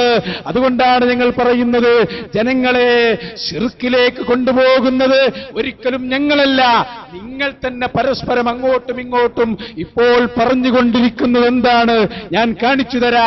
സക്കരിയ സ്വലാഹി തന്നെ പറയുന്നു, മടവൂരികളെ കുറിച്ചാണ് പറയുന്നത്. ശിർക്കിലേക്ക് ജനങ്ങളെ കൊണ്ടുപോകുന്നത് ആ മുജാഹിദ് നേതാക്കളാണെന്ന്. അതേ സക്കരിയ സ്വലാഹി വെക്കൂ, നമുക്കൊന്ന് കാണാ. ഞങ്ങളെ കുറിച്ച് നിങ്ങൾ ആരോപണം പറയുക. ഇനി മാത്രമല്ല സുഹൃത്തുക്കളെ, സാക്ഷാൽ സലാഹുദ്ദീൻ മദനി ശ്രീനാരായണ ഗുരുവിന്റെ സമാധിയോടനുബന്ധിച്ച് ദീപം കൊളുത്തുന്ന ചിത്രമാണിത്. അല്ലേ? സലാഹുദ്ദീൻ മദനിയാണത്. ആരാ സലാഹുദ്ദീൻ മദനി?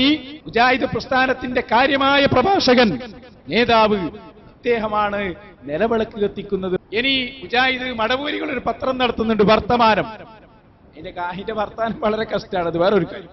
ഇപ്പൊ ഞങ്ങൾ അങ്ങോട്ട് പോകുന്നില്ല. ഈ വർത്തമാനം പത്രം എന്താ അതിലുള്ളത്? സക്കരിയ സ്വലാഹി പറഞ്ഞു, ആരാണ് ശിർക്കിലേക്ക് കൊണ്ടുപോകുന്നത്? ഞങ്ങളാണോ മുജാഹിദുകളാണോ? കേട്ടോ വെക്ക്. എന്നിട്ട് തൗഹീദി പ്രബോധനം എവിടെ എത്തി? സിറാജും മാധ്യമം പോലും ഒഴിവാക്കിയ ആൾ ദൈവങ്ങളുടെ പരസ്യം വർത്തമാനത്തിൽ വരുന്നു. കണ്ടോ? അമൃതവർഷം 50. കണ്ടോ? ശ്രീമദ് സദ്ഗുരു ശ്രീ മാതാ അമൃതാനന്ദമയി ദേവിയുടെ സുവർണ ജയന്തി മഹോത്സവം 2003 കൊടുത്തതാണ്. നമുക്ക് അമ്മയോടോ അമ്മയുടെ ആരാധകരോടോ വ്യക്തിപരമായിട്ട് യാതൊരു വിരോധവുമില്ല. പക്ഷെ അമ്മയുടെ സുവർണ ജയന്തി ആഘോഷം അമൃതവർഷം 50 എന്ന് പറഞ്ഞ ഈ പരസ്യം അത് സിറാജ് എടുത്തില്ല, മാധ്യമം എടുത്തില്ല. എന്ന് മാത്രമല്ല, മാധ്യമം ആ കാലഘട്ടത്തിൽ മാധ്യമത്തോടും മാധ്യമത്തിന്റെ നയങ്ങളോടും വളരെ എതിർപ്പുള്ള ആളുകളാണ് നമ്മൾ. പക്ഷേ ആ വിഷയത്തിൽ അവർ അന്ന് ഇവരുടെ തട്ടിപ്പുകളെ കുറിച്ച്, അമൃതാനന്ദമയി ദേവിയുമായി ബന്ധപ്പെട്ട ആളുകളുടെ തട്ടിപ്പുകളെ കുറിച്ച് അവരെഴുതിയിരുന്നു. അപ്പൊ അതിനൊരു മറുപടി എന്നുള്ള മാതിരിയ വർത്തമാനത്തിൽ വ്യക്തിവിശേഷം കോളത്തിൽ ഇവരെ പ്രശംസിച്ചുകൊണ്ട് എഴുതിയിരുന്നു. കണ്ടോ? അമ്മയുടെ ചൂഷണം. അപ്പൊ എന്തായി? മടവൂരികളെ മൊത്തം പണി രണ്ടത്താണിക്ക കൂടുതലുള്ള സാധനമാണല്ലോ, ശിർക്കിലേക്ക് കൊണ്ടുപോകലാണെന്ന് ആരാ പറഞ്ഞത്? സക്കരിയ സ്വലാഹി. ഇനി കേട്ടോ, ഇനിയിപ്പോ ഇവരെ കഥ സമ്മേളനം നടത്തിയ കൗമിന്റെ കഥ അത് നമ്മളെ കരിമ്പിലാക്കൽ മൗലവി പറയുന്നുണ്ട്. ഇത് രണ്ടാം നവോത്ഥാനത്തിന്റെ കാലമാണ്. കണ്ടോ നിങ്ങള്? മുജാഹിദ് സമ്മേളനത്തിന്റെ എന്ന് പുറത്തിറക്കിയ തേജസ് പത്രം, അതിൽ നമുക്ക് കാണാം നവോത്ഥാന ശ്രമങ്ങൾക്ക് ദേശീയമാനം നൽകണം എന്ന് പറഞ്ഞിട്ട് റിപ്പോർട്ട്. എന്നിട്ട് അവർ പറയുന്നു, ദേശീയ ഈ നവോത്ഥാന ശ്രമങ്ങൾക്ക് കേരളത്തിൽ തുടക്കം കുറിച്ചത് മുജാഹിദുകളാണ്. നേരത്തെ റഹീം മാസ്റ്റർ പറഞ്ഞല്ലോ, എല്ലാം വന്ന് ഞങ്ങൾ വന്നതിന്റെ ശേഷമാണ്. കോഴിക്കോട് എയർപോർട്ട് ഉണ്ടായത് ആരാ? അത് മുജാഹിദ് വന്നിട്ടാണ്. നമ്മളെ തിരൂർ റെയിൽവേ സ്റ്റേഷൻ വികസിപ്പിച്ചു, അതൊക്കെ മുജാഹിദ് വന്നിട്ടാണ്. പിന്നെ എയ്ഡ്സ് വന്നു, നിങ്ങൾ വന്നിട്ടാണെന്നാണ് പറഞ്ഞോളൂ. എന്നാ ശരിയായി. അപ്പൊ പൂർണ്ണമാവും എല്ലാം നിങ്ങളെ അക്കൗണ്ടിൽ കിടക്കട്ടേത്. എന്താ നിങ്ങൾക്ക് പറഞ്ഞുകൂടാത്തത്? എന്നാൽ മടവൂരികൾ പറയുന്നത് എന്താണെന്നറിയോ? കണ്ട ജിന്നിനും ശൈത്താനും മൊത്തം ആരാധിക്കലാണ്. ആരെ പണീനാണ്? ഇവിടെ സമ്മേളനം നടത്തിയ സക്കരിയ ഗ്രൂപ്പിന്റെ പണീനാ. ഞാൻ ചോദിക്കട്ടെ, അല്ല ചങ്ങാതിമാരെ, ജിന്നിനെയും ശൈത്താനെയും നിങ്ങൾക്ക് വിളിക്കാമെങ്കിൽ മടവൂരികൾ പറയുന്ന നവോത്ഥാനം ഒന്നുകൂടി നടത്തണമത്രേ. ആർക്കെതിരെയുള്ള നവോത്ഥാനം? സാക്ഷാൽ മുജാഹിദികൾക്കെതിരെയുള്ള നവോത്ഥാനം. ഞങ്ങൾക്കെതിരെ മിണ്ടരുത്. ഞങ്ങൾ പറയുന്നതിനെതിരെ പ്രസംഗിക്കാൻ നിങ്ങൾക്ക് അധികാരമില്ല. ഒന്ന് കേട്ടോ, ലത്തീഫ് മൗലവി പ്രസംഗിക്കുന്നു, നമുക്കെതിരല്ല, ഇവിടെ സമ്മേളനം നടത്തിയ ഗ്രൂപ്പിനെതിരെ. എന്താ പറയുന്നത്? അവരുടെ അവസ്ഥ വളരെ പരിതാപകരമാണ്. കേട്ടോളൂ. ഞാൻ സൂചിപ്പിച്ചുവല്ലോ, ഇത് രണ്ടാം നവോത്ഥാനത്തിന്റെ കാലഘട്ടമാണ് എന്ന്. എന്തുകൊണ്ടാണ് രണ്ടാം നവോത്ഥാനം എന്ന് പറഞ്ഞത്? ഇതേ ആദർശം, ഇതേ ആയത്തുകൾ, ഇതേ ഹദീസുകൾ, ഇതേ ചരിത്ര സംഭവങ്ങൾ മുജാഹിദ് പ്രസ്ഥാനത്തിന്റെ പ്രവർത്തകന്മാർ എന്ന് അവകാശപ്പെടുന്ന ആളുകൾ മാത്രം ജീവിക്കുന്ന ഇടങ്ങളിൽ വരെ ഇപ്പോൾ വീണ്ടും പറയേണ്ടുന്ന, വീണ്ടും കേൾപ്പിച്ചു കൊടുക്കേണ്ടുന്ന, വീണ്ടും കാണിച്ചു കൊടുക്കേണ്ടുന്ന, വീണ്ടും പഠിപ്പിക്കേണ്ടി വരുന്ന ഒരു അവസ്ഥയിലാണ് ഈ ഒരു കാലഘട്ടം കടന്നുപോയിക്കൊണ്ടിരിക്കുന്നത്. മുജാഹിദ് പ്രസ്ഥാനം ഞാൻ സൂചിപ്പിച്ച പോലെ ഏകദൈവ ആരാധനയിൽ അധിഷ്ഠിതമായ വിശുദ്ധ ഖുർആനും പ്രവാചകചര്യയും പ്രചരിപ്പിക്കുവാൻ വേണ്ടി ലക്ഷ്യമിട്ട് മുന്നോട്ട് വന്ന. അപ്പൊ നിങ്ങളെ കാര്യം കഷ്ടാണ്. കാരണം നിങ്ങൾ മൊത്തം മുശ്രിക്കീങ്ങളാണ് അപ്പുറത്തെ ഗ്രൂപ്പ് പറയുന്നത്, വെറുതെ പറയല്ല. അപ്പൊ പ്രിയപ്പെട്ട സഹോദരന്മാരെ, നിങ്ങൾക്ക് എവിടെയാണ് പേച്ചത്? ഇവിടെ നിങ്ങൾ ആയത്തോതി വഅന്നൽ മസാജിദ ലില്ലാഹി ഫലാ തദ്ഉ മഅല്ലാഹി അഹദാ. ഞാൻ കാണിച്ചു തരാം നിങ്ങൾക്ക്. നിങ്ങൾ ഇവിടെ ആയത്തോതിയിട്ട് എന്താ പറഞ്ഞത്? അള്ളാഹുവിന്റേതാണ് പള്ളികൾ, ആരെയും വിളിച്ചു പ്രാർത്ഥിക്കാൻ പാടില്ല. ഇൻ തദ്ഉഹും, നിങ്ങൾ അവരെ വിളിച്ചു പ്രാർത്ഥിച്ചാൽ അവർ കേൾക്കുന്നതല്ല. വമൻ അദല്ലു മിമ്മൻ യദ്ഉ മിൻ ദൂനില്ലാഹി മൻ ലാ യസ്തജീബു ലഹു ഇലാ യൗമിൽ ഖിയാമഹ. ഇതല്ലേ നിങ്ങൾ പറഞ്ഞത്? പക്ഷേ ഞാൻ മൗലവിമാരോട് ചോദിക്കട്ടെ, 3 ദിവസത്തെ സമ്മേളനം നടത്തിയിട്ട് ഏതെങ്കിലും ഒരു സമയത്ത് അള്ളാഹുവിനോട് മാത്രം പ്രാർത്ഥിക്കണമെന്ന് പറഞ്ഞ നിങ്ങൾ എന്താണ് പ്രാർത്ഥന എന്ന് വിശദീകരിച്ചു കൊടുത്തോ മുജാഹിദുകൾക്ക്? ഇല്ല. പ്രാർത്ഥന പറഞ്ഞാൽ എന്താ? ഒരൊറ്റ മുജാഹിദിന് പറഞ്ഞുകൂടാ. രണ്ടത്താണിയിൽ വെച്ച് വെല്ലുവിളിക്കുന്നു. 3 ദിവസത്തെ സമ്മേളനം നടത്തിയിട്ട് എന്താണ് പ്രാർത്ഥന നിങ്ങൾ പറഞ്ഞോ? പ്രാർത്ഥനയുടെ നിർവചനം ഈ ജനങ്ങളോട് നിങ്ങൾ പറഞ്ഞാൽ അന്ന് നിങ്ങളുടെ ആദർശത്തിന്റെ ഖിയാമത്ത് നാളായിരിക്കും. കൃത്യമാണത്, വെറുതെ പറയല്ല. ഇതൊരു പുകമറയാണ്. മുജാഹിദ് പ്രവർത്തകരെ, അല്ലല്ലാത്തവരോട് പ്രാർത്ഥിക്കരുത്. ധൈര്യമുണ്ടെങ്കിൽ പറ എന്താ പ്രാർത്ഥന? കുഞ്ഞീത് മദനിക്ക് പ്രാർത്ഥനയാവില്ല എപ്പോഴാ അറിയോ? വയനാട് ചുരം കാരുമ്പള 9ാമത്തെ വളയിൽ ബസ്സിന്റെ ബ്രേക്ക് കൊട്ടുമ്പോഴാ മൂപ്പര തൗഹീദ് പൂർണ്ണമാവൽ. ഇവരുടെ മദ്രസയിൽ പഠിപ്പിക്കുന്നു എന്താ പ്രാർത്ഥന? ഇതിൽ പഠിപ്പിക്കാൻ എന്താ അറിയോ? മനുഷ്യന്മാർക്ക് കഴിയാത്തത് ചോദിക്കലാണ് പ്രാർത്ഥന. മനുഷ്യന്മാർക്ക് കഴിയാത്തത് ചോദിച്ചാൽ അത് പ്രാർത്ഥനയാണ്. എന്നിട്ട് പറയാണെന്ത്? വഅന്നൽ മസാജിദ ലില്ലാഹി ഫലാ തദ്ഉ മഅല്ലാഹി അഹദാ. അല്ലാഹുവിന്റെ കൂടെ വേറെ ആരോടും പ്രാർത്ഥിക്കാൻ പാടില്ല. പ്രാർത്ഥന അറിഞ്ഞാലോ മനുഷ്യന്മാർക്ക് കഴിയാത്തത് ചോദിക്കുക. അള്ളാഹിനോട് മാത്രം പ്രാർത്ഥിക്കണം എന്ന് പറയുന്ന ടീം നമ്മളോട് വന്നിട്ട് വാഴ് ഇന്ന ശിർക്കല ദുൽമുൻ അദീം. ഇന്നു നിങ്ങൾ എടുത്തു നോക്ക്, ഇവന്റെ 2 ഗ്രൂപ്പിന്റെ മദ്രസാ പുസ്തകത്തിലും പറയുന്നത് എന്താ? മനുഷ്യന്മാർക്ക് കഴിയാത്ത ചോദിക്കലാണ് പ്രാർത്ഥന. എന്നാ കേട്ടോ, സക്കരിയ സ്വലാഹിനെ കൊണ്ടുവരുന്നു, എടുക്കാടെ. അയാൾ തന്നെ ആ വാദത്തെ പ്രിയപ്പെട്ട സഹോദരന്മാരെ പൊളിച്ച് കയ്യിൽ തരുന്നു. ആ നിർവചനം ഓരെന്നെ പൊളിക്കാൻ പോകണം. ശരിക്കും ശ്രദ്ധിച്ചോളി. എന്നാൽ ഈ സുല്ലമി പറയുന്നു, മനുഷ്യ കഴിവിന് അതീതമായ കാര്യങ്ങളിൽ അള്ളാഹു അല്ലാത്ത ആരോട് സഹായം തേടിയാലും ശിർക്കാണ്. അപ്പോ നമുക്ക് വലിയൊരു മരം വലിക്കണം, മനുഷ്യന്മാരെ കൊണ്ട് വലിച്ചാക്കാവൂല. അപ്പൊ നമ്മളൊരു ആനയെ കൊണ്ടുവന്നു. അതോടുകൂടി സുല്ലമിന്റെ കണക്കനുസരിച്ച് ശിർക്കായി. കാരണം മനുഷ്യ കഴിവിന് അതീതമായ കാര്യങ്ങളിൽ ആനയോട് സഹായം തേടിയില്ലേ? അതുപോലെ തന്നെ ഒരു കളവ് തെളിയിക്കാൻ എല്ലാ നിലക്ക് ശ്രമിച്ചിട്ടും സാധിക്കുന്നില്ല. അപ്പോ CIയും SI ഒക്കെ കൂടി ഒരു പോലീസ് നായയെ കൊണ്ടുവന്നു. അപ്പൊ നമ്മൾ പോലീസ് നായയുടെ സഹായം തേടി മനുഷ്യ കഴിവിന്റെ അപ്പുറത്തുള്ള കാര്യത്തിൽ അപ്പൊ ശിർക്കായി. ഉളുപ്പുണ്ടോ മടവൂരികളെ നിങ്ങൾ? ഇയാൾ പറയുന്ന വിടുവായുത്തങ്ങൾ വലിയ കാര്യം. ഉളുപ്പുണ്ടോ ഞമ്മക്ക് ഞങ്ങൾ ചോദിക്കേണ്ടത്? ഉളുപ്പുണ്ടോ നമുക്ക്? കാരണം രണ്ടും കണക്കാണ്. മടവൂരികൾ മാത്രല്ല, നിങ്ങളുടെ മദ്രസയിലും പഠിപ്പിക്കുന്ന പ്രാർത്ഥന ഏതാണ്? വലിച്ചെറിയുക പ്രാർത്ഥന. മുസ്ലിമീങ്ങൾക്കൊരു പ്രാർത്ഥനയുണ്ട്, ഇസ്ലാമിന്റെ ഭാഷയിലുള്ള പ്രാർത്ഥന. മറിക്കൂ ഇമാം റാസിയുടെ തഫ്സീർ. 3 ദിവസത്തെ സമ്മേളനം നടത്തിയിട്ടും പഠിപ്പിക്കാത്ത ആദർശം ഞങ്ങൾ പറഞ്ഞു തരാ. അള്ളാഹുവിനോട് മാത്രം പ്രാർത്ഥിക്കണമെന്ന് പറഞ്ഞ പ്രാർത്ഥന. വഅന്നൽ മസാജിദ ലില്ലാഹി ഫലാ തദ്ഉ മഅല്ലാഹി അഹദാ എന്ന് പറഞ്ഞ പ്രാർത്ഥന. ഇൻ തദ്ഉഹും ലാ യസ്മഉ ദുആഅക്കും എന്ന് പറഞ്ഞ പ്രാർത്ഥന ഏതാണത്? ഇസ്തിദ്ആഉൽ അബ്ദി റബ്ബഹു അൽ മഊനത. ഒരടിമ തന്റെ ദൈവത്തോട്, തന്റെ റബ്ബിനോട് നടത്തുന്ന ചോദ്യം, അതിനാണ് പ്രാർത്ഥന എന്ന് പറയുക എന്ന് ഇമാമുന റാസി റഹ്മത്തുള്ളാഹി അലൈഹി. അപ്പൊ ഞാനൊരു കാര്യം ചോദിക്കുന്നു. ആരോട്? മുഹയ്യിദ്ദീൻ ശൈഖിനോട്. എന്റെ വിശ്വാസം മുഹയ്യിദ്ദീൻ ശൈഖ് റബ്ബാണെന്നാണോ, ഇലാഹാണെന്നാണോ? അത് പ്രാർത്ഥനയാണ്. ഇസ്ലാമിന്റെ ഭാഷയിൽ അത് അള്ളാഹുവിനോട് മാത്രമേ പറ്റൂ. ദൈവമാണെന്നും ഇലാഹാണെന്നും കരുതിയിട്ട് അതാ ഖുർആൻ പറഞ്ഞത്, വഅന്നൽ മസാജിദ ലില്ലാഹി ഫലാ തദ്ഉ മഅല്ലാഹി അഹദാ. ചില മുജാഹിദ് മനസ്സിലാക്കിയത് ഇതുപോലായത്താണ് തന്നെ. ഞങ്ങള് ആലുവയിൽ വാദപ്രതിവാദത്തിന് പോയപ്പോ മുജാഹിദുകൾ ഓതുന്ന എല്ലാ ആയത്തും നമ്മൾ ആദ്യം തന്നെയാണ് ഓതി. മുജാഹിദ് ഓതുന്ന വന്നൽ മസാജ് എല്ലാം. അപ്പൊ കായക്കൊടി മെല്ലെ ചോദിക്കുക, ഞങ്ങളായത്ത് നിങ്ങൾ എന്തിനാ ഓതുന്നത്? നിങ്ങളെ അക്കൗണ്ടിലുള്ള ആയത്തല്ലേ പതിവ്. അത് ഞങ്ങൾക്ക് എന്താണോ അതിൽ തർക്കം? നിങ്ങൾ പ്രാർത്ഥന എന്നുള്ള എന്തെങ്കിലും മനസ്സിലാക്കി ഞങ്ങൾ ഉത്തരവാദികളാ? അറിവ് സമാധാനത്തിന് എഴുതി വെച്ചാ പോരാ, മറിച്ചു നോക്ക്. ഇമാം റാസിയുടെ തഫ്സീറെങ്കിലും വെല്ലുവിളിക്കുന്നു. നിങ്ങളുടെ ഈ സമ്മേളനത്തിന്റെ ശേഷം പ്രാർത്ഥന എന്ന വിഷയത്തിൽ ഈ രണ്ടത്താണിയിൽ വെച്ച് ഒരു വാദപ്രതിവാദത്തിന് നിങ്ങൾ തയ്യാറുണ്ടോ മുജാഹിദേ? പരസ്യമായ സംവാദം ഞങ്ങൾ വെല്ലുവിളിക്കുന്നു. ഞങ്ങളെ ഉസ്താദുമാരാരും വരൂല, ഞങ്ങളെ പോലെയുള്ള ചെറിയ പ്രവർത്തകർ വരാ. ധൈര്യമുള്ള ആൺകുട്ടികൾ മുജാഹിദിലുണ്ടോ? ഇത് ഞങ്ങളെ വെല്ലുവിളിയാണ്. ധൈര്യമുണ്ടെങ്കിൽ വന്നോളൂ, ഞങ്ങളെപ്പോൾ കാണിച്ചു തരാം. നിങ്ങൾക്ക് പ്രാർത്ഥന തിരിഞ്ഞിട്ടില്ല. അതുകൊണ്ടാണ് നമ്മളെ മുജാഹിദ് ബാലുശ്ശേരി പറഞ്ഞു, നേർച്ചക്ക് കൊണ്ടുവന്ന പോത്തും മുശിരിക്കാണ്. ഇവരുടെ ഈ പോത്തിനും ജീവിക്കാൻ വയ്യ. പലാത്തയാണ് ഇത്രയും മുജാഹിദിന്റെ നേതാവ്. നല്ല നേതാവ്, എടുത്തോ. ഞങ്ങൾക്ക് വേണ്ട ഈ ആദിപ്പോഴത്തക്കാർ കൽപ്പിച്ചു കൊടുക്ക്. പോത്തും ശരിക്കാന്ന് പറയുന്നത് ബാലുശ്ശേരിക്കൊക്കെ എന്തും പറയാം. അപ്പൊ മൊയ്തീൻ ശൈഖിന്റെ പേരിൽ പോത്തിനർത്താൽ അത് ശിർക്കിന്റെ പോത്താ. അത് തിന്നാൻ ശിർക്കിന്റെ പോത്തർച്ചയാ തിന്നണ്.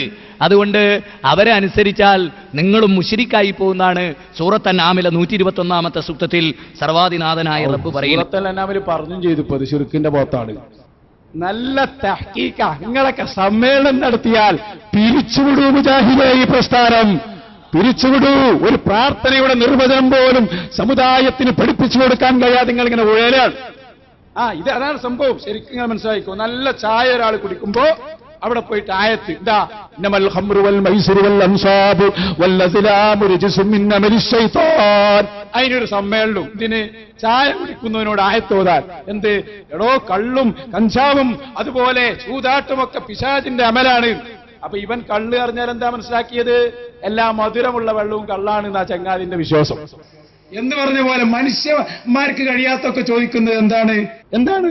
അതൊക്കെ പ്രാർത്ഥനയാണെന്ന് പൊട്ടന്മാര് ധരിച്ചു. എന്നിട്ട് ആയത്തോതുക. ഞങ്ങൾ പൊളിച്ച് കയ്യിൽ തരാന്ന് വെറുതെ പറഞ്ഞതാണോ ഞങ്ങൾ?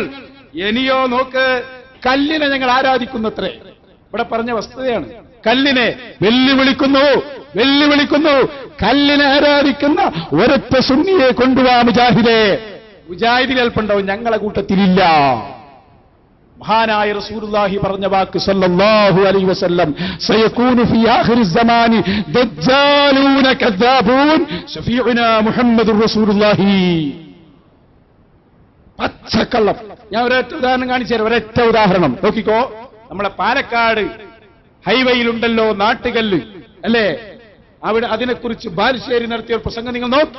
കല്ലിനെ ആരാധിക്കുന്നവർ നമ്മുടെ സമൂഹത്തിലുണ്ട്, മരത്തെ ആരാധിക്കുന്നവർ നമ്മുടെ സമൂഹത്തിലുണ്ട്. നിങ്ങൾക്ക് നിഷേധിക്കാനാവുമോ?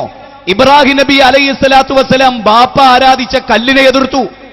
യാ അബതി ലിമ തഅബുദു മാ ലാ യസ്മഉ വലാ യുബ്സിറു വലാ യുഗ്നി അൻക ശൈആ. ഓർക്കണം, നിങ്ങൾ എന്താണ് ഈ പറയുന്നത്? ഖുർആനിലെ 19-ാം അധ്യായം 42-ാമത്തെ വചനം. എന്റെ പ്രിയ പിതാവേ, ഈ കല്ലിൻ തുണ്ടത്തെയാണോ അങ്ങ് ആരാധിക്കുന്നത്? കേൾക്കാൻ കഴിയാത്ത, കാണാൻ കഴിയാത്ത, യാതൊരു പ്രയോജനം ചെയ്യാൻ കഴിയാത്ത കല്ലിൻ തുണ്ടത്തെ അങ്ങ് ആരാധിക്കുന്നു.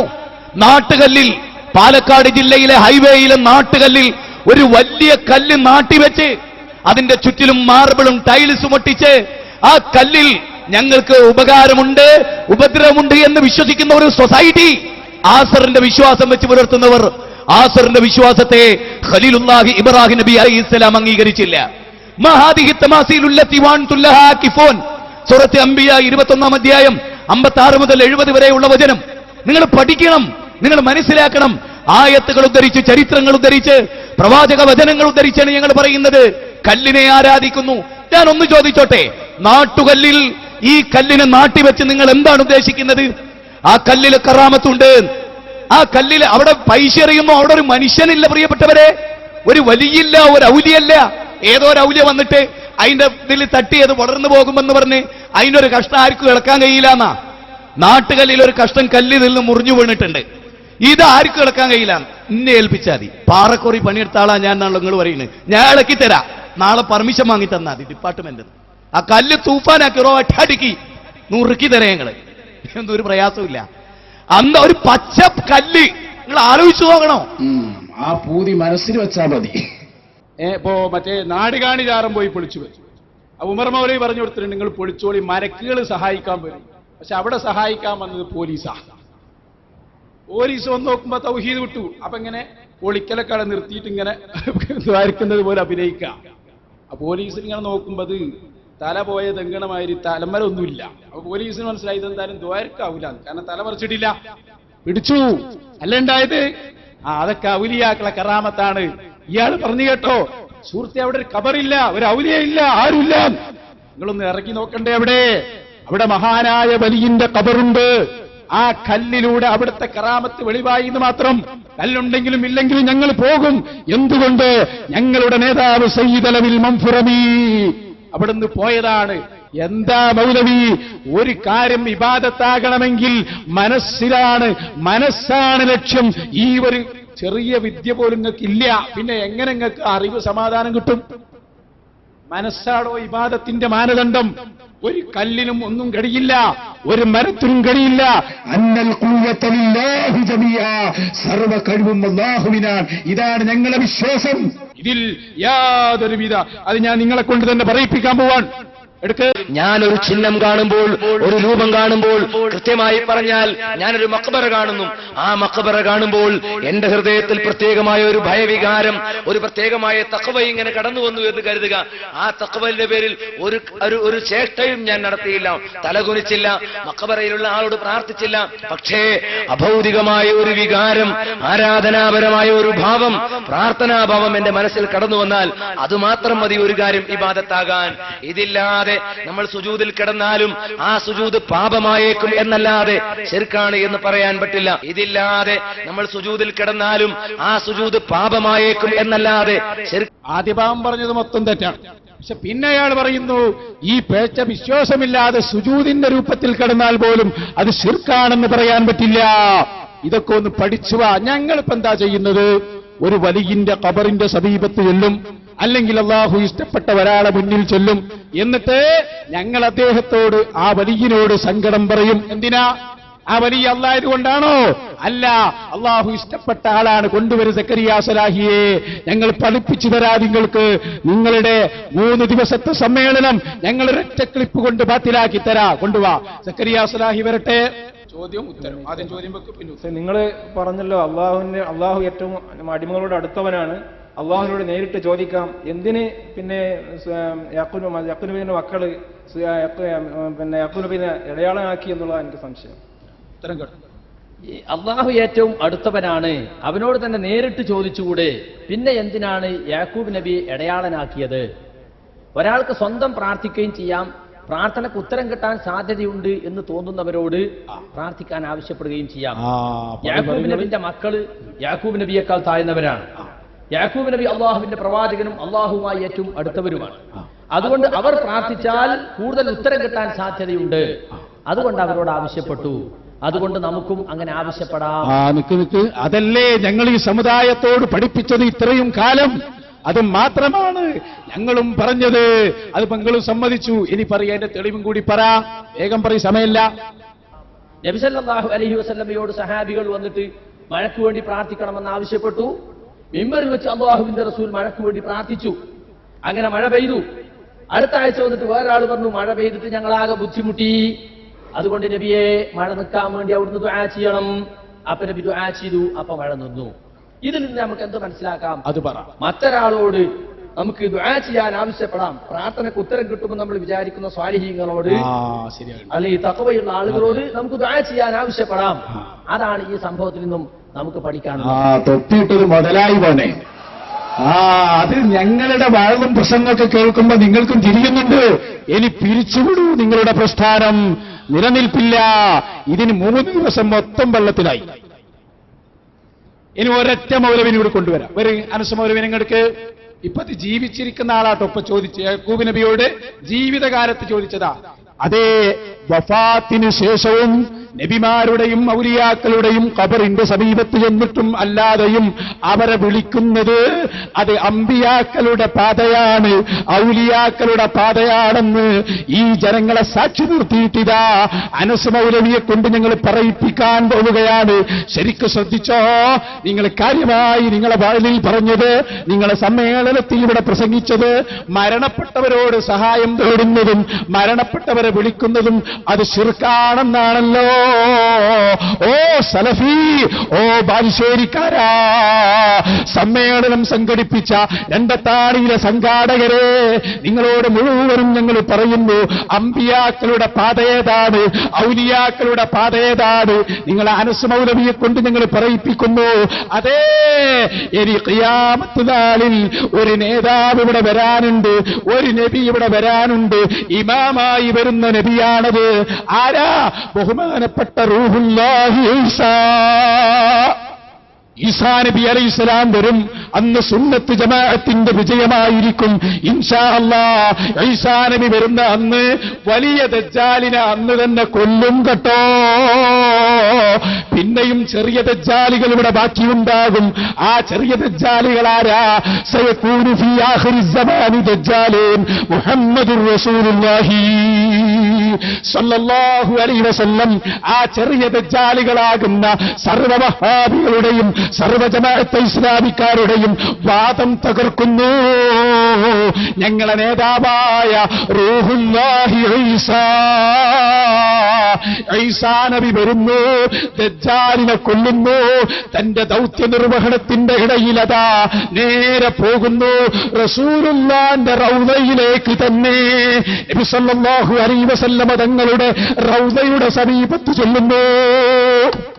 നേരെ റൗദന്റെ സമീപത്ത് വരും ഞങ്ങളുടെ നേതാവ് ഈസാ നബി അലൈഹിസ്സലാം. ഈസാ നബി വന്നിട്ട് അവിടെ നിൽക്കും. വരി, കുറച്ച് ആളുകൾക്ക് ഇവിടെ ഒരു വാദം, എന്താ മരിച്ചോനെ വിളിക്കാൻ പാടില്ല. വിളിക്കുന്നു ജനങ്ങളെ സാക്ഷി നിർത്തിയിട്ട്, യാ റസൂലല്ലാഹ്, യാ ഹബീബല്ലാഹ്, യാ മുഹമ്മദ്. ആരെയാ വിളിക്കുന്നത്? നൂറ്റാണ്ടുകൾക്ക് മുമ്പ് വഫാത്തായ മഹാനായ മുഹമ്മദുർ റസൂലുള്ളാഹി. രണ്ടത്താണിയിൽ സമ്മേളനം നടത്തിയവരെ ഞങ്ങൾ വെല്ലുവിളിക്കുന്നു. റസൂലുള്ളാഹി തങ്ങളുടെ ജാറത്തിന്റെ സമീപത്ത് എന്നിട്ട് ഞങ്ങളുടെ നേതാവ് ഈസാ നബി അലൈഹിസ്സലാം വിളിക്കുകയാണ്. ഞങ്ങൾ പറയുന്നതല്ല, അനസ് മൗലവി പറഞ്ഞു കൊടുക്കൂ തെളിവ്. രണ്ടത്താണി ഒന്ന് ശുദ്ധിയാവട്ടെ. നിങ്ങളിവിടെ മലിനമാക്കിയത് ഞങ്ങളുടെ നേതാവിന്റെ തെളിവ് പറഞ്ഞ് ഈ പ്രദേശത്തെ ഒന്ന് ശുദ്ധി വരുത്തൂ. അനസ് മൗലവിയെ കൊണ്ട് തന്നെ പണിയെടുപ്പിക്കുന്നു. ഈസാ നബി അലൈഹിസ്സലാം ഖിയാമത്ത് നാളിൽ ഇറങ്ങി വരുന്ന രംഗത്തെ കുറിച്ച് നബി സല്ലല്ലാഹു അലൈഹി വസല്ലം പറയുന്നുണ്ട്. ഈസാ നബി മരണപ്പെട്ടിട്ടില്ല, ഈസാ നബി ജീവിച്ചിരിക്കുകയാണ്. ഈസാ നബി ഖിയാമത്ത് നാളിൽ ഇറങ്ങി വരും. ദമസ്കസിൽ വള്ളമിനാരത്തിന്റെ സമീപത്ത് തലയിൽ നിന്ന് വെള്ളത്തുള്ളികൾ ഇറ്റ് വീഴുന്ന രൂപത്തിൽ മഹാനായ റൂഹുല്ലാഹി ഈസാ അലൈഹിസ്സലാത്തു വസ്സലാം ഇറങ്ങി വരുമ്പോ ഇവിടെ ദജ്ജാൽ ഉണ്ടാകും. ഞാൻ റബ്ബാണെന്ന് പറയുന്ന ദജ്ജാല് അന്ന് ഭൂമിയിലുണ്ട്. അവൻ ഭൂമിയിൽ കുഴപ്പങ്ങൾ ഉണ്ടാക്കി അത് കൃത്യമായി വിശദീകരിച്ച് പറഞ്ഞിട്ടുണ്ട്. പ്രവാചകന ദജ്ജാലിന്റെ സിഫത്തുകൾ പറഞ്ഞിട്ടുണ്ട്. അവൻ അവറാണ്, ഒറ്റക്കണ്ണനാണ്. ഒരിക്കലും റബ്ബ് അവറല്ല, ഒറ്റക്കണ്ണനല്ല എന്ന് മുഹമ്മദുർ റസൂലുള്ളാഹി സല്ലല്ലാഹു അലൈഹി വസല്ലം പറഞ്ഞ ലോകം മുഴുവൻ ഫിത്നകൾ ഉണ്ടാക്കുന്ന ദജ്ജാല്, ആ ദജ്ജാൽ ഇറങ്ങുമ്പോ ദജ്ജാൽ വധിക്കാൻ ഈസാ നബി ഇറങ്ങി വരും ദമസ്കസിൽ. സത്യമാണ് മുഹമ്മദ് നബി സല്ലല്ലാഹു അലൈഹി വസല്ലം പറഞ്ഞത്. ഇന്നും ദമസ്കസിൽ ആ ഈസാ നബി ഇറങ്ങുമെന്ന് പറഞ്ഞ ഭാഗത്ത് ഈസാ നബിയുടെ ഭാഷ സംസാരിക്കുന്ന 15,000-ഓളം ആൾക്കാർ ഇന്ന് ജീവിച്ചിരിപ്പുണ്ട്. അറേമ്യ ഭാഷ, അറാമിക് ഭാഷ, ഈസാ നബിയുടെ ഭാഷ സംസാരിക്കുന്ന ആളുകൾ ആ നാട്ടിൽ ഇന്ന് ജീവിച്ചിരിപ്പുണ്ട്. 15,000-ഓളം ആളുകൾ. അവിടുത്തെ നഴ്സറി കുട്ടികൾ വരെ അറാമിക് ഭാഷ സംസാരിക്കും. നബി ഇറങ്ങുമെന്ന് പറഞ്ഞ സ്ഥലത്താണ് ഈസാ നബിയുടെ ഭാഷ സംസാരിക്കുന്നവരെന്നുള്ളത് ലോകത്ത്. ആ ഈസാ നബി ഇറങ്ങി വന്നിട്ട് ഈസാ നബി നീതിമാനായ ഭരണാധികാരിയായി വാഴും. ഈസാ നബി നീതിമാനായ ഭരണാധികാരിയാകുമെന്ന അർത്ഥമല്ല. നബി സല്ലല്ലാഹു അലൈഹി വസല്ലം വിശദീകരിക്കാണ്. ഈസാ നബിയുടെ പേരിൽ സ്ഥാപിക്കപ്പെട്ട കുരിശുകൾ അദ്ദേഹം തകർക്കും, പന്നികളെ അദ്ദേഹം കൊല്ലും, അതുപോലെ തന്നെ പക, ജനങ്ങൾക്കിടയിലുള്ള പക നീക്കിക്കളയും. അതുപോലെ അദ്ദേഹത്തിന്റെ മുന്നിൽ സമ്പത്ത് കൊണ്ടുവന്ന് വെക്കും. പക്ഷേ ഈസാ നബി ആ സമ്പത്ത് സ്വീകരിക്കുകയില്ല. അസുമ്മ പിന്നെ ലഇൻ ഖാമാല ഖബരി, ഈസാ നബി എന്റെ ഖബറിന്റെ അടുക്കൽ വന്ന് യാ മുഹമ്മദ്, ഓ മുഹമ്മദ് എന്ന് വിളിച്ചാൽ ലഉജീബന്നഹു, ഞാൻ ഈസാ നബിക്ക് ഉത്തരം നൽകും. ഹബീബ് മുഹമ്മദുർ റസൂലുള്ളാഹി ചോദിക്കട്ടെ, എമ്മസമ്മുകാരാ, ജാറത്തിൽ പോയി വിളിക്കുന്ന ഈസാ നബി മുശ്രിക്കാണോ? രണ്ടത്താണിയിൽ വെച്ചുള്ള ചോദ്യമാണ്. ഈ ജനങ്ങളതിന് സാക്ഷിയാണ്. നിങ്ങളെ സമ്മേളനത്തിൽ ഹുസൈൻ സലഫി നടത്തിയ പ്രഭാഷണം ഈസാ നബി കേട്ടിട്ടില്ലെന്നാണോ നിങ്ങൾ പറയുന്നത്? പിരിച്ചുവിട്ടോ ആ പ്രസ്ഥാനം? ഏതായാലും അന്ന് പിരിച്ചുവിടേണ്ടി വരും. നോണ പറഞ്ഞ അങ്ങനെ ഉണ്ടാവും. നോണ പറയരുത്. ഖുർആനിലും ഹദീസിലും ഉള്ളത് പറയണം. ഉള്ളത് പറഞ്ഞാൽ പൊളിയില്ല, ഇല്ലാത്തത് പറഞ്ഞാൽ പൊളിയും. അതാണ് ഇവിടെ പൊളിഞ്ഞു കാണുന്നത്. ഇപ്പൊ ലാസ്റ്റ് പറയാണ്, നമ്മളെ പ്രസംഗത്തിനൊന്നും ആരും പോകാൻ പാടില്ല, സുന്നി സമ്മേളനം വെച്ച നിങ്ങളൊന്നും പോകണ്ടട്ടോ, നിങ്ങൾ മുജാഹിദീങ്ങൾ പറഞ്ഞതാണ് കേട്ടാൽ മതി. ബാലുശ്ശേരിന്റെ ഏറ്റവും പുതിയ ഉപദേശം. സുഹൃത്തുക്കളെ, സമസ്തക്കാരെ, നൗഷാദ് ഹുസൈനിയെ പോലെയുള്ള ആളുകളെ കാണുമ്പോ ഓടി അകലണം. ആ മനുഷ്യന്റെ വാക്കുകൾക്കൊന്നും നിങ്ങൾ ചെവി കൊടുക്കരുത്. ചെവി കൊടുത്താ സുന്നിയാകേണ്ടി വരുമെന്ന് നിങ്ങൾക്കും അറിയാം. ഇനി നിങ്ങൾക്ക് മാളത്തിലിരിക്കുകയാണല്ലേ. പക്ഷേ ഒരു കാര്യം പറയട്ടെ, കാന്തപുരത്തിന്റെയും താജുൽ ഉലമയുടെയും മക്കൾ ഇവിടെ ഉണ്ടാകുമ്പോ മാളത്തിലിരിക്കാനും നിങ്ങൾ അനുവദിക്കുകയില്ല. ഞങ്ങൾ പിടിച്ച് പുറത്തേക്കിട്ട് അറബിക്കടലിൽ നിങ്ങളുടെ ആദർശം മുക്കിക്കൊന്നിട്ടല്ലാതെ ഞങ്ങൾക്കിവിടെ വിശ്രമമില്ല എന്ന് നിങ്ങൾ മനസ്സിലാക്കിക്കോ. നിങ്ങൾ ഒരു സ്വർഗത്തിനും പോകൂല, എവിടേക്കും പോകൂല. നമ്മൾ അഹമ്മദ് മൗലവിയെ കൊണ്ടുപോവാ. ഏതായാലും ഒരു കാര്യം പറയിപ്പിക്കുകയാണ്, മുജാഹിദ് പ്രസ്ഥാനം സ്വർഗത്തിലേക്കില്ല. ബൽക്ക് ഉറപ്പാണിതേ. മുജാഹിദിന്റെ ഔദ്യോഗികത്തിന്റെ നേതാവായ ആള് പറയിപ്പിക്ക്. വിഷയം തീർന്നല്ല. പെട്ടെന്ന് കുറച്ച് പ്രയാസമുണ്ട് സ്വർഗം കിട്ടണമെങ്കിൽ. അങ്ങനെ ഷോർട്ട് കട്ടിലൊന്നും പോകാൻ പറ്റൂല. സ്വർഗം എന്ന് പറഞ്ഞാൽ കുറച്ച് പ്രയാസം സഹിക്കേണ്ടതാണ്. നമുക്കൊക്കെ ഒരു പൂതിയുണ്ട്. ഞാനൊരു കാര്യം പറയാം. പലപ്പോഴും നമ്മളൊരു കമ്പാർട്ട്മെന്റ് വൽക്കരിച്ചിട്ടുണ്ട്. നമ്മൾ ശരിക്കും ഓരോരുത്തരും അറിയേണ്ട ഒരു സംഗതിയുണ്ട്, ഒരു കമ്പാർട്ട്മെന്റ്. എന്താണ്? സ്വർഗത്തിലേക്ക് പോകുന്ന ആളുകളെ ഒരു കമ്പാർട്ട്മെന്റിൽ നമ്മൾ ക്ലോസ് ചെയ്തിട്ടുണ്ട്. ആരൊക്കെയാണത്? നമ്മൾ കേരളത്തിൽ നിന്ന് സ്വർഗത്തിൽ പോകാൻ ചാൻസ് ഉള്ള ആരാണ്? കേരളത്തിൽ നിന്ന് സ്വർഗത്തിൽ പോകാൻ ചാൻസ് ഉള്ളത് നമ്മൾ പറയും കാന്തപുരം ഗ്രൂപ്പ് സ്വർഗത്തിൽ പോകൽ ഉറപ്പാണ്. പിന്നെ സമസ്തയുടെ രണ്ടാമത്തെ വിഭാഗമുണ്ട്, EK വിഭാഗം, സ്വർഗത്തിൽ പോകൂല ഉറപ്പാണ്. പിന്നെ സമസ്ത അന സ്വർഗത്തിൽ പോകില്ല. പിന്നെ സ്വർഗത്തിൽ പോകില്ല ആര്? ദക്ഷിണ കേരള ജമിയത്തുൽ ഉലമ. പിന്നെ സ്വർഗത്തിൽ പോകൂല ആരാണ്? പിന്നെ ജമാഅത്തെ ഇസ്ലാമി. പിന്നെ സ്വർഗത്തിൽ പോകൂല ആദർശപരമായി വിഘടിച്ച് മുജാഹിദ് പ്രസ്ഥാനത്ത് നിന്ന് വിട്ടുപോയ ആളുകൾ. ഞാൻ പറയുന്നത് പലപ്പോഴും ആളുകളുടെ ധാരണ പറയട്ടെ, പോകൂല. പിന്നെ സ്വർഗത്തിൽ പോകാൻ സാധ്യതയുള്ള ആളുകൾ, സ്വർഗത്തിൽ പോകാത്തൊരു ഗ്രൂപ്പ് കൊണ്ടിട്ട് തബ്ലീഗ് ജമാഅത്ത്, പിന്നെ ഖാദിയാൻ തുടങ്ങുന്ന ടീം ഒന്നും സ്വർഗത്തിൽ പോകില്ല. പിന്നെ പോകാൻ സാധ്യതയുള്ള ആരാണ്? പിന്നെ എന്തുകൊണ്ട് യോഗ്യര് നമ്മൾ തന്നെയാണ്. പൂതി വെച്ചങ്ങിരിക്കുകയാണ് അങ്ങനെ തന്നെ ചുളുവിലങ്ങ് പൊയ്ക്കളയാമെന്ന് ആരും വിചാരിക്കേണ്ടതില്ല. അതല്ലേ ഞങ്ങൾ പണ്ടേ മുജാഹിദാകാത്തത്. പഠിച്ചു വെച്ചോ, ഇവരെ ലക്ഷ്യമതാണത്. കൊണ്ടുവാ നമ്മുടെ ബാലുശ്ശേരിയെ. അവസാനമായി നമുക്ക് അയാളെ കൊണ്ടൊന്ന് ബുർദ പാടിപ്പിക്കാം. നിങ്ങൾ ബുർദക്കെതിരെ ഇവിടെ സംസാരിച്ചില്ലേ, മൗലിദിനെതിരെ സംസാരിച്ചില്ലേ? പക്ഷേ ഞങ്ങൾ ഉണർന്നു. എല്ലാ സ്ഥലത്തും ബുർദകളായി. ബാലുശ്ശേരിക്കാരനും അവസാനം ചൊല്ലേണ്ടി വന്നു ഇമാം ബൂസൂരിയുടെ ബുർദ. ജവാബ് നമുക്ക് ചൊല്ലിക്കൊടുക്കാം. മൂപ്പര് ഫസ്റ്റ് ആയതുകൊണ്ട് തിരക്കൂടല്ല, പറഞ്ഞ അവസരം തരും. ഇയാള് തൊപ്പിയിട്ട് വന്നിരിക്കുന്നു ബുർദ പാടാൻ.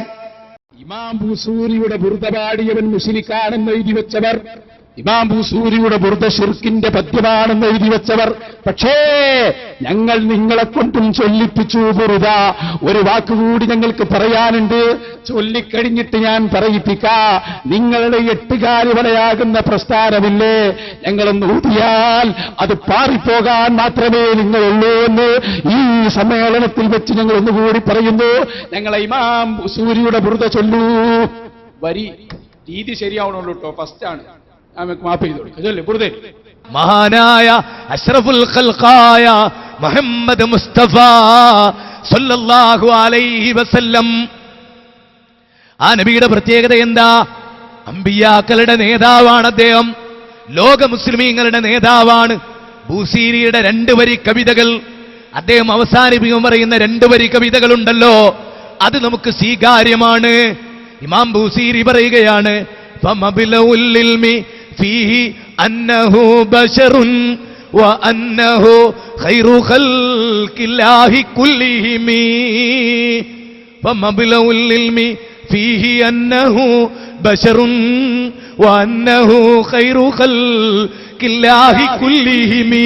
മൗലായ സല്ലി وسلم دائما أبدا على حبيبك خير الخلق كلهم. ഇൻഷാ അല്ലാഹ് ഞങ്ങൾ തിരുമയോടെ പ്രവർത്തിക്കട്ടെ. താജുൽ ഉലമാ ബഹുമാനപ്പെട്ട ഉള്ളാൾ തങ്ങൾ ഞങ്ങൾക്ക് നേതൃത്വം നൽകട്ടെ. അല്ല ദീർഘായുസ് കൊടുക്കട്ടെ. കാന്തപുരം ഉസ്താദും സുലൈമാൻ ഉസ്താദും ഒക്കെ ഞങ്ങളെ നയിക്കട്ടെ. SSFM SYS ഒക്കെ ഇനിയും മുന്നേറട്ടെ. ഇൻഷാ അല്ലാഹ് സാക്ഷാൽ കുതുബിയത്തും നിങ്ങളെ കൊണ്ട് ഞങ്ങൾ ചൊല്ലിപ്പിക്കും കേട്ടോ. അത് ചൊല്ലിപ്പിച്ചിട്ടേ ഞങ്ങൾ അടങ്ങൂ. ഇൻഷാ അല്ലാഹ് വരുന്ന ഭാവിയിൽ അതും പ്രതീക്ഷിച്ചോ. ബാക്കി നമുക്കപ്പോൾ പറയാം. അല്ലാഹു നമ്മളെ വിജയിപ്പിക്കുമാറാകട്ടെ. വേണ്ടി വന്നാൽ നമുക്ക് പിന്നെ ബാക്കി ഭാഗം പറയാം. വആഖിറു ദഅവാനാ അൽഹംദുലില്ലാഹി റബ്ബിൽ ആലമീൻ. അസ്സലാമു അലൈക്കും വറഹ്മത്തുള്ളാഹി. اللهم صل على سيدنا محمد وعلى آل سيدنا ومولانا محمد. റഹ്മുറാഹിമീനായ രാജസയ്യിദായ തമ്പുരാനെ, ഞങ്ങളെ ഈമാൻ ശക്തിപ്പെടുത്തണം റഹ്മാനെ. ഞങ്ങളെ ഈമാൻ ശക്തിപ്പെടുത്തണം റഹ്മാനെ. സുന്നത്തി ജമാഅത്തിന് ഇസ്സത്ത് നൽകണം റഹ്മാനെ. അതിന്റെ പ്രവർത്തകന്മാർക്ക് ഇസ്സത്ത് നൽകണം റഹ്മാനെ. അഹ്ലു സുന്നത്തി വൽ ജമാഅത്തിന്റെ അഖീദയിൽ ജീവിച്ച് അതിലായി ഞങ്ങളെ മരിപ്പിക്കണം റഹ്മാനെ.